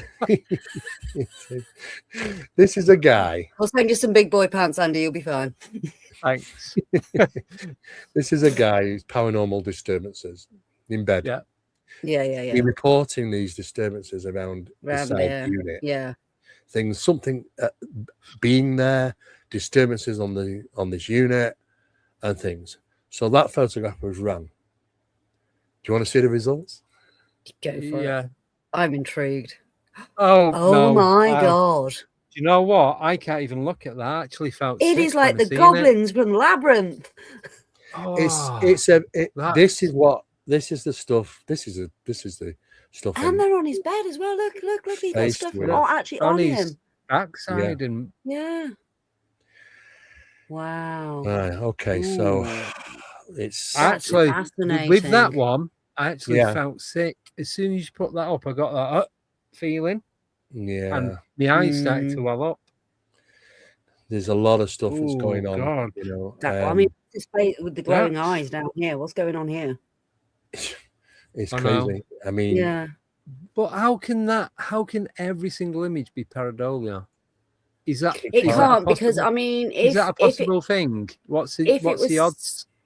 The whole thing should be covered. If that was the case, if it was some sort of glitch or some sort of mechanical, interference or something, it would be all over the screen, wouldn't it? You wouldn't see the check bedding. You wouldn't see the shine on his shirt, his top. You can even see like the shape of his bottoms, like pajama bottoms, the joggers, the curtains, the window, the power. You can still make out everything else. So I know that's I know. I mean, let me have a look at this one now. Let's see, because these are like little trolls, aren't they, or gargoyles, or As I said, it reminds me of when the goblins are hiding in the cupboard in the labyrinth and they're waiting to snatch the baby, and they're all it's like that. Now, this is one object that I filmed in the sky. One of the first layers through analysis. okay, which was a ball of light. Stuff You get a can lot, see the image of the ball of light here. Now you can starting to see the image of the object, Ooh, and you're starting to see the energy like the interference. energy. Yeah. It's like it's Because pulsating. quantum imaging It's not provides solid. it looks at energies as well. Yeah. Ooh. Ooh. Look at It that. starts getting very interesting when you start to look at the energy signatures of quantum imaging Yeah. as well, because it can be used for all sorts of different things. You know, I mean, here's one particular object. Now, there was an object up there, but it disappears in the sky, and this plane comes past. So where's the object gone? You can't clearly see it. You can see the plane. Yeah. So you start to run the analysis. There it is. It's invisible, but they're not in quantum behind imaging. it. And look what's all in the sky with it. Jesus. The same. You can But do that all sorts at the- of quantum imaging. That at the bottom, where you've got the zoomed in version, is very, very similar to the previous one. Yeah, That you can still see the black and white of. I know. Yeah. Because we can apply color to some of these things now. Yeah. Starts getting very, very interesting. Oh. I mean, this really is so much. I mean, it can be used for all sorts of different things. I mean, if you look at, for instance, astrophysics, okay, now all you're seeing is perfect sky around this of the space, but under quantum imaging, this is what's there. You see, It's almost like a nebula, isn't it? This is not ultraviolet infrared. This is beyond space and time. This is what the quantum imaging is doing. It's looking at information which is not currently, it doesn't require photons to hit it to see them. The layers between dimensions, basically. Yeah. Or the layers that are creating the dimensions. Yes. Yeah. Exactly. There's so much stuff. I mean, if you take for an example, this object filmed in the sky. Yeah. Energy signature, there it is. Yeah. Look at that. Yeah. So that is similar to that, but slightly turned. Yeah. Well, you can see what I mean, can't you? Yeah. I mean, these are getting crazier and crazier. Zooming in. Almost looks like bacteria or life forms under a a microscope, doesn't it? It does. You see amoeba farming. It's the kidney bean it's like shape. a cell. You can see. You see the outer wall of the cell. The polystyrene beans you used to get in packaging back in the 70s. When you was moving house, you put them in the crates. You know what I mean, don't you? Yeah. Now, when I was in Seattle, we took a photograph. It was called Council Snow, Andy. Yeah, that's it. So when in Seattle, when I did that investigation, we captured on photograph a shadow being. Yeah. So we ran it. That is a shadow being, and that's the shadow being, and that's what what image came back. So you can see them everywhere. Orbs. You can see the ones that are contained inside the shadow. Because you look, not one of them comes out of that shadow. There's a cut off. Perfect line. Maybe one, but on the left and at the top, they're solid inside. And the one at the top's got that gaunt skeletal face. Yeah. I mean, take a look at this photograph, okay? Yeah. Now, this individual is someone that we would know within the subject. And the disturbances, there we are. Oh. And there's the person it is. Yeah. Yeah. That's what I mean. They would be all over. This stuff is everywhere. Everywhere. If that was the cameras or glitching or an electronic defect, it'd be all over. Lines or it'd be. I can't honestly. The fact that it's always concentrated in the area of interest, so to speak. Yeah.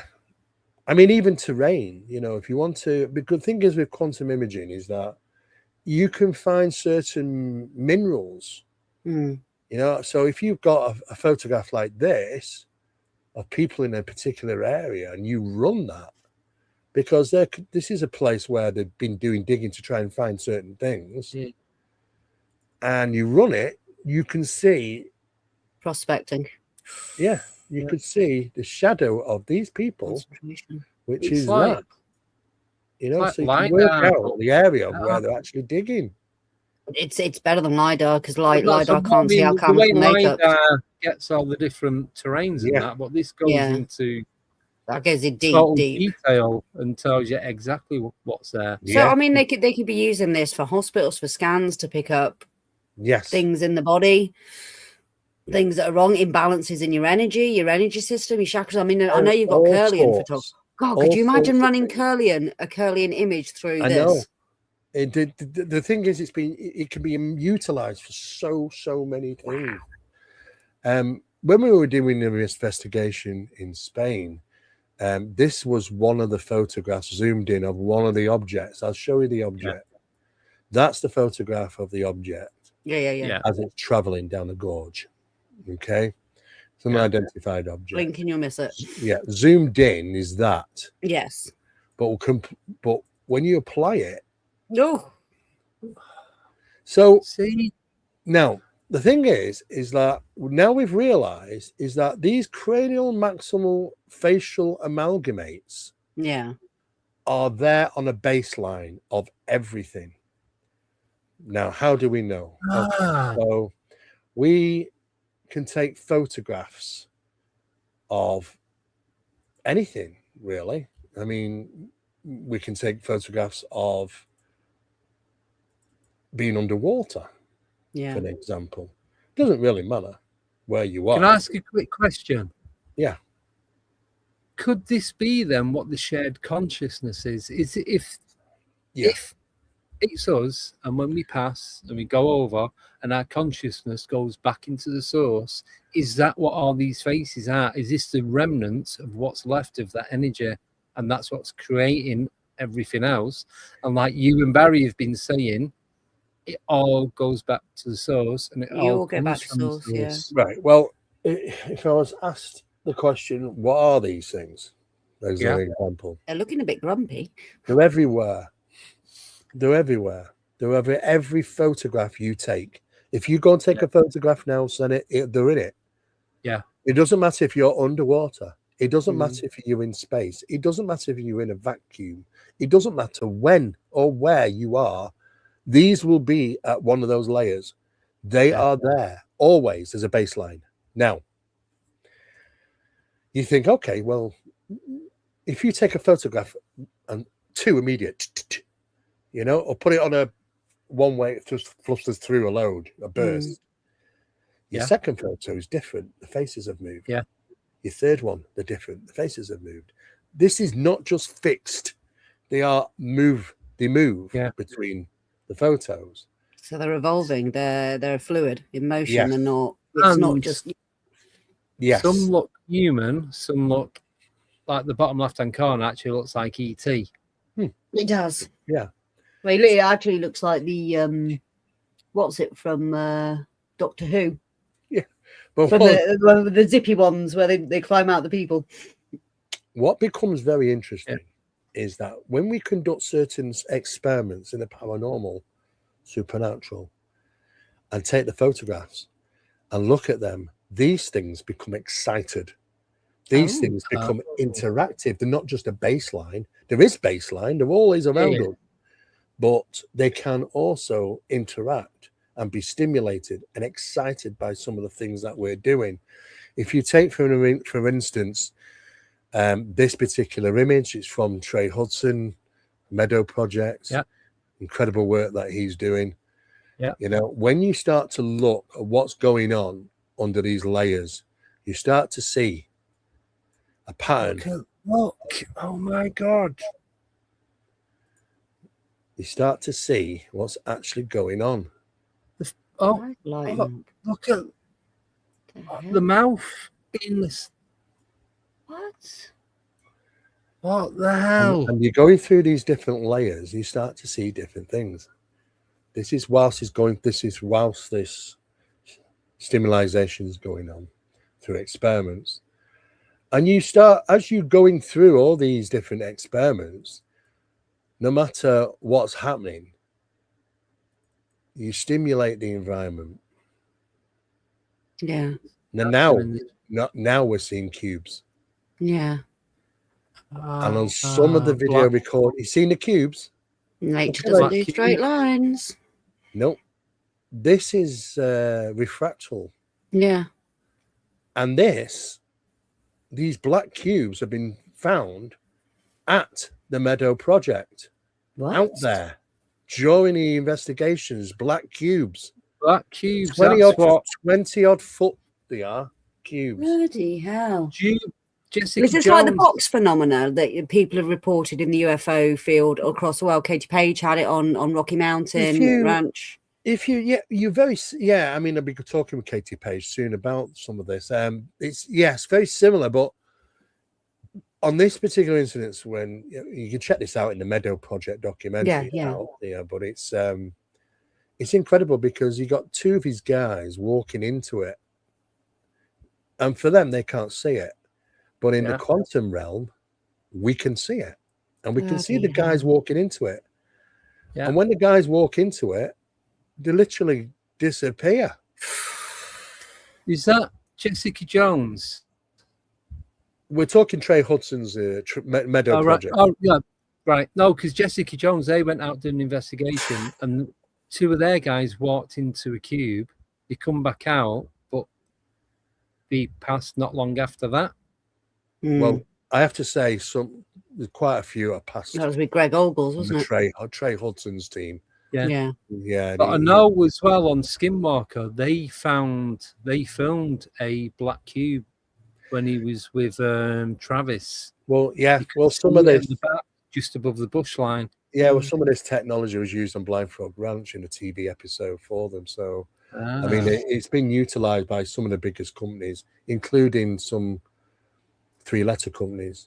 And I was going to say, we don't need to go into what's happened at Blind Frog, but it's not good. No. It's got. It just says. Well, now I am seeing faces and orbs. That's got to be the first time. It's not pareidolia. What the hell? It's actually smiling. That looks like the face from The Exorcist. It was. That looks like William Dafoe.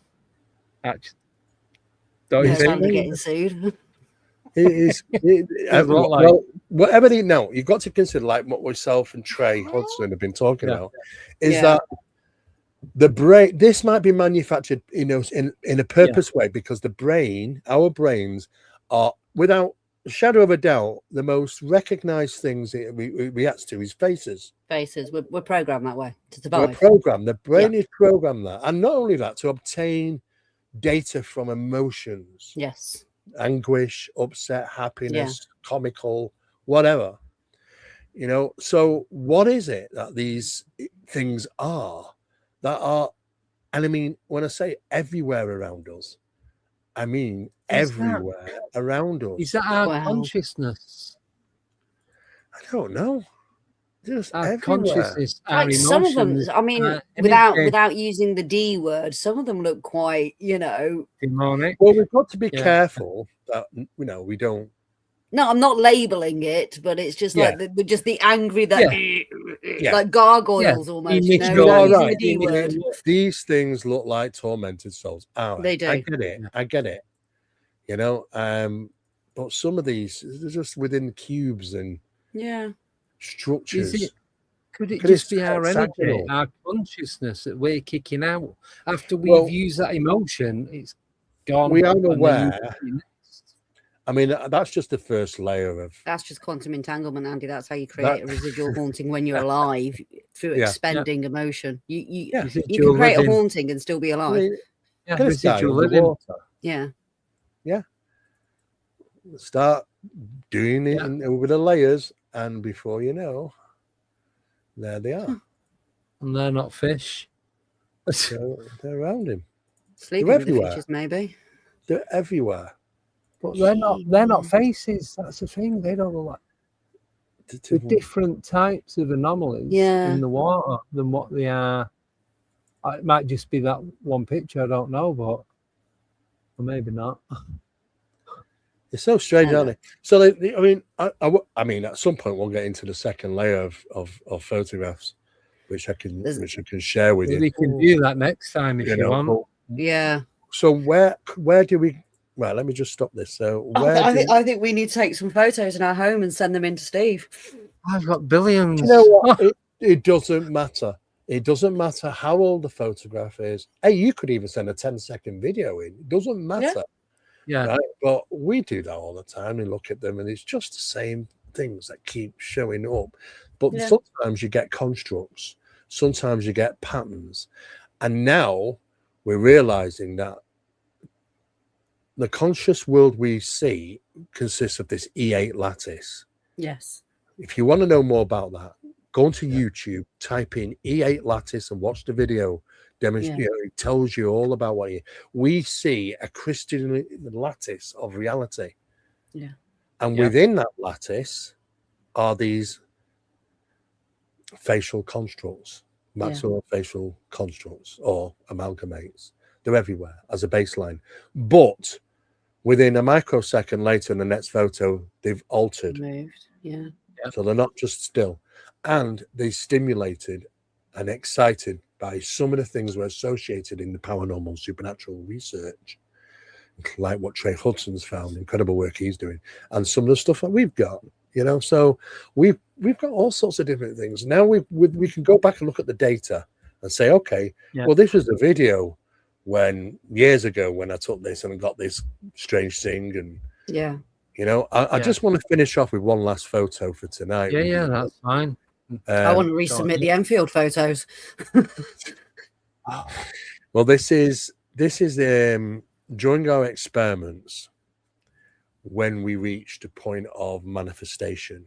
Yeah, we had photographs taking random shots of photographs, and what that does is it captures as they are manifesting. Yeah. Taking shape. So I want to show you. Let me select that screen here, and I want to show you the actual photograph. Okay. Yeah. So this is this is the manifestation. Mm. This is it as it's appearing. It starts to change shape. Now I'm going to blow this up, move it down. Okay. You can start to see the hand forming. Yeah. The arm. And as we move down, you start to see the legs the other way around initially. What kind of experiment were you doing, or can you not say? This is an NHI communicated experiment where we have manifestation of phenomena taking place under controlled conditions. Right. This is one of the photographs, one of quite a number of photographs. Okay. This is the bottom part of it. Oof. We don't know what this is. No idea. But we definitely know what this looks to be the leg section. Yeah. But it's forming and moving. Yeah. The arm section. And so it's a strange one. So, okay. So we put through this. Let's get through the analysis of this. Okay. What? So as we start to look at this, we start to see images. Quick question. What do the colours represent? Is that anything? The colours represent its energy, but it's the quantum energy it's picking up refers to this. It gives different colours. Right. So you've got high parts of energy located in this area, but there are faces within it. Yeah. Faces within the manifestation itself. Hidden world. People developing this technology have no idea what this facial amalgam is. Amalgamates, No, we don't know. Hidden World is the guys, quantum imaging guys. Check that out. Hiddenworld.co. I think I've just started following them. Yeah. literally like 2 days ago. They've got some great stuff, to be honest with you. I got a couple of, maybe about 3 weeks ago now. I woke up in the morning, early hours, probably around about 2:30, 3 o'clock. There was something pressing its hand on my chest, because I'm an experiencer and I have all this stupid stuff happening all the time. Yeah. And I looked over to my left, and there was a shadow figure stood next to the bed with its hand on my chest. So my instinct was to grab out to move its hand off me. In that process, it scratched me. This is the image of the 3 scratches, 1, 2, and 3. If you can see them, there's one there. Yeah, this is what he was talking about last time. Last time, 3 scratch, left a Trinity scratch on me. The guys at this particular area next to the bed, the guy said, take the photo. So that's the photo I took, and I sent it to them. And this is what came back. I said, why do the photograph? It's already happened. He said, because they leave signatures behind. There's an echo. There'll be an echo there. Echo.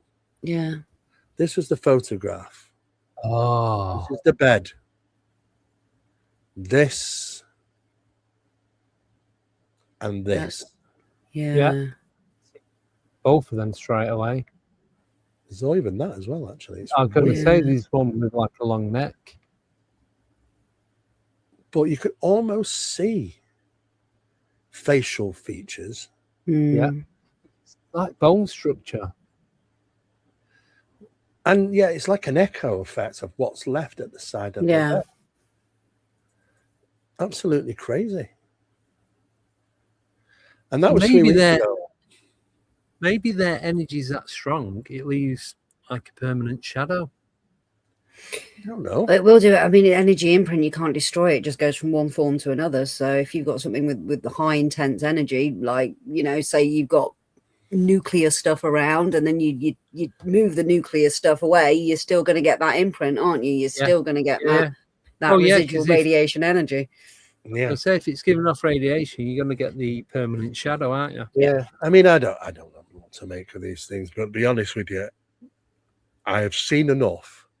I mean, I've seen enough now to know that it's authentic. This is proper quantum imaging. Yeah. It cuts through layers of reality around us, which is always around us. Yeah. So it's like sometimes it does stimulate. It's layers of a glass. Yeah. I wonder if I got that image I could share with you. But it is like layers of a glass. That's the best way. So if I go and put this on and do some work. Oh yeah. You start to become stimulant. You start to interact. Sometimes you go into you and come out and weird stuff, but they interact with us, especially regarding they become excited around paranormal, supernatural stuff. They're real. We're absolutely real. So that's where we currently are with quantum imaging. We are realizing all this stuff is all around us. Now the problem is we've got to say, let's not run away and say, oh well, it's all demons and stuff. Not labeling anything. We don't know what it is. We can't label. We can't. But is that consciousness of all people around us that past, and the only way they can prescribe themselves to us visually is to create a facial construct? I don't know. Or is that a visual representation of our own thoughts? Because a thought is an energy. It has it. Is that our mind chatter? In the air, consciousness. It needs maybe one singular can't do it, so it needs a collective to create that. And now we're just starting to use technology that can pick up what it actually looks like. Well, we are a collective. We're not singular. No, but I mean, the energy is a collective from us or other things that have passed that still it's there like in the looking behind the wizard's curtain for once. It is. Seeing what's around us. Yeah. Be honest with you, people can get supernatural hive mind. Yeah, but now we're realizing that they can be stimulated. Yes, like you were saying about water as well. Water is a pure energy. There's different types of water. Well, I sent photographs of the water forming at Rochdale Poltergeist. The stuff on the ceiling. Yeah, crazy what came back. But it's really interesting. So that's where we are, and we've had some really big specialists, world specialists, Yeah. I mean, we're talking proper scientists at high end and working for specialized places. Look at this stuff and confirmed, oh yes, it's absolutely real. Yeah. But people always want to ask the question then, well, what are they? And we don't know. It's still relatively new. Yeah. You know, but it's all about the technology. Now, if you go and Google quantum imaging, it'll say, oh yes, quantum imaging has to require special quantum camera and looks at cooprids or coprids, whatever they're called, right? Yes, that is correct. However, you have to understand that quantum imaging consists of a few different things, and virtual perceptions of quantum analysis can happen in every photograph and every video without having to use a quantum camera. There are different sections of quantum imaging analysis, and this is one of them, and this is what these guys do. You know, but they've been involved in quite a number of things before I came along. I got contacted by one of the guys, great guy, Stephen Lear, his name is. He's an absolute genius. And I was blown away a little bit, and then I thought, what is it? And then I had to send him all my test photographs and videos because I can only trust mine. Yeah. And that came back positives. So there you have it, guys. So I wanted to share them with you. There'll be more to come in the future, though, of course. Definitely. It reminds me of that old ITC experiment where you used to excite the water with light and put a camera on it. And it reminds me of that. Very much so. Crazy stuff, isn't it? Yeah. I'm glad I've seen it, but then I'm also a bit creeped out by it, knowing that that's all around us all the time. Two specialists have seen this, and they said, now I know why I don't feel I'm You don't feel like you're not alone, But as an investigator, as a researcher, I find it fascinating. I don't find it scary. I find it fascinating. No, there's a big insight into it now. Yeah, it really is. And as Trey Hudson said, he said, not only are we not alone, we've never been alone. If that's the case. Great statement. Wow. Right. I just want to thank you so much for coming on and sharing all that with us. Really do appreciate it. Well, it's an opportunity to see that. I'll be sending more over to you. Next time we have a chat, I'll keep you in the loop of what's coming. Yeah, definitely, Steve, definitely. And I'm definitely up for investigating if you're doing experiments and stuff like that. I want to get back into the hard research. I really do. Yeah, it's fascinating. Yeah. Yeah, I know. I love that stuff. Well, I'm freeing up my weekends for all that. So, hopefully you're going to be back on Monday the 7th of September. Yeah. Which is about 5 weeks' time. Yeah. And then we can go deeper into the quantum. Yeah. Yeah. Just for the viewers so they know. Got some other stuff to share with these guys as well. So, so we can look into that. If you're going to be watching then, get all your questions ready. You can email them to me beforehand if you want. So it'll be alien8uk@icloud.com. Send them across there. You can do it on Messenger if you've got my number, messages. But please try and send it on email so I can keep them all in one place. It's just easier to find them then. Okay. Going here, there, and everywhere. We got the questions done tonight. At least we got all of them done. All good. All right. Well, thanks for having me on, guys, and I'll be talking to you. Thank you. It's always fascinating as ever, Steve. Absolutely brilliant. All right. Take care, guys. Take it easy. I'll let you go. Cheers, Steve. Speak to you soon, mate. Bye-bye. Oh, mate, that was not what I was expecting when I seen them images. Honestly, that when that one came up the side of the bed, my eyes started filling up. Yeah. I just felt sick. I can't look at it. It was just. That's what I see after every investigation. When I close my eyes, that's what I see. So I'm getting. So when I'm laying in bed and I can't sleep and I've just got all this stuff flying at me, it's like I need to, and I can't shut it off. I try and put a mental block, but I just can't. I just want to say a massive thank you to every single one of you that have donated tonight. Absolutely amazing. Thank you all so much.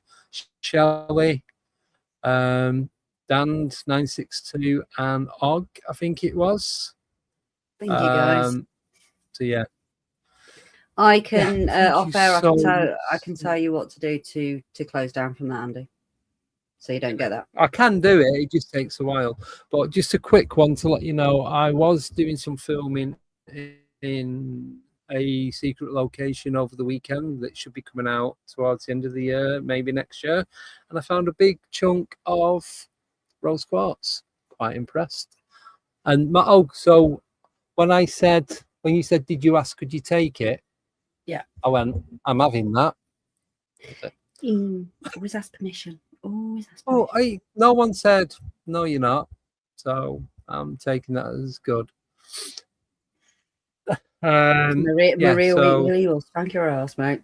Always ask permission. Well, why was it there? It was just there in the middle of nowhere. Yeah. But yeah, you always ask. It was there for the taking. I did, kind of. Yeah. But so I'm going to be back on Wednesday, myself and Nicole, where we're going to be speaking to, I'm not going to give the name away, but it's a active serving police officer, inspector, who does UAP, UFO reports for other police officers currently in the UK. Yeah. So you will find out who that is on Wednesday. We got an email yesterday. Reminds me I need to email him back. He emailed me yesterday. Yeah. So I was literally sat going through my emails, catching up, because I've been off for 2 weeks. And I'm like, so I just said, yeah, do you want to come on Wednesday? Yeah. Goes, that was John was talking to me about it last week when I spoke to John Hanson. John's coming on the 17th. Got Ronnie Dugdale on next Monday, and Steve's coming on the first Monday of every month. So that's it. Not sure if he's going to be on one this Friday because the guest has dropped out, but I do want to go out and do a sky watch now that I can. So fingers crossed I can get to an eye vantage point and do it from there. And you watch, that's when we'll get rain for the first time. Not wait. 4 months. So thank you, everyone. Thank you, all the new people in the chat. Thank you, the subscribers. Thank you to Og, Sarah, Darren. I think that was it for doing the moderating. Thank you again to all the tier members as well. You can still join the tier membership. For those of you who don't know, I've managed to cut back on the cost expenditure of running the channel. So that's now gone from £170 a month down to around about 50. So donations are still welcome because it does still go straight into the channel, helps with that.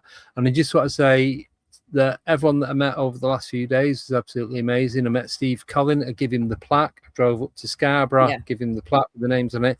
I also give him the big blue ALIEN8UK. Oh, yeah, I saw that, Because the size of that, I thought, it's for what he paid, I thought, I can't just give him that. So I give him the light as well. And, and then I met Darren and Simon, and Bruno did wet poo in Darren's back garden. So anyway, I just thought I'd share that. I don't think we needed to know that bit, Andy, to be fair. Yeah, Darren didn't, but guess I had to clean it. So thank you. Cheers, Ben. Appreciate it. Honestly, every little bit, it goes straight back into the channel and helps with just running it and keeping it going. So that's it. So back on Wednesday with current serving police inspector. He's got a book out. All that'll be up and running by Wednesday. So that'll just be myself and Nicole. And then just go from there. I'm just going to play it by ear for Fridays at the moment, but I'm going to be going out to a few different locations over the next few weeks. It's summer. It is. So yes, that's it. Anything to add before we do one? I'm all good. I'm just still blown away by those quantum images. That's a head scratcher. I'm gonna have to do some more research into that. Yeah, I'm gonna go somewhere and don't know what I'm gonna do. You're gonna rock back and forth now, not stare into the void, because the void stares back at you, Andy. It's staring right back at you. And it's not even smiling. So on that note, I'm gonna go. Right, enjoy the outro, folks. Thank you again, every single one of you. Really do appreciate it. See you at 8:30 on Wednesday. So Monday's 8 p.m. UK time, Wednesday's 8:30. Take care. See you all soon. And don't get too freaked out with the starey faces. Bye-bye. Signal acquisition initiated. Cross-referencing anomaly archives. Pattern recognition complete. Aether 8 online. Proceed. Welcome back. You found it again. The UFO Files. Broadcasting round the clock on ALIEN8UK. Red-eye listeners, insomniacs, sky watchers, van drivers on the long haul. You're tuned to the only station that stares back at the dark with you.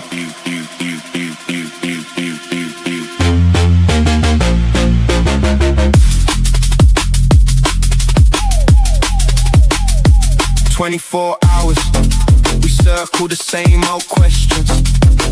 Lights over the north, shadows over the south. Phone lines open, headphones on, blinds half drawn. I got case notes spread like takeaway menus. Highlighters bleeding through until sunrise. Coordinates scribbled on coffee stained napkins from a truck stop somewhere near the East Coast. We don't do jump scares here, we do the long stare out the window at 3:33 a.m. when the estate's asleep and the sky feels too crowded. You call in with that voice, half whisper, half there. First time chatter, long time watcher, and the hairs rise on every neck in frequency range. Maybe it's satellites, maybe it's stories we tell, so we're not alone in these flickering terraces and rented rooms. Either way, keep your dial right here. This is the UFO Files. ALIEN8UK. All night, every night.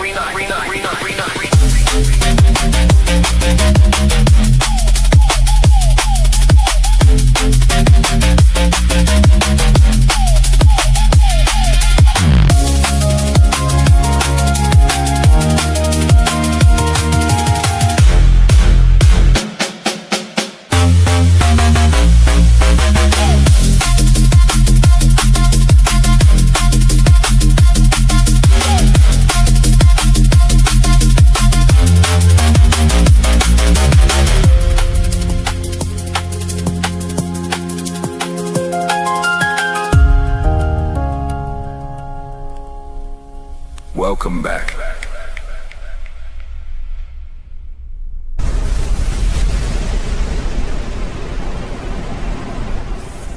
ALIEN8UK.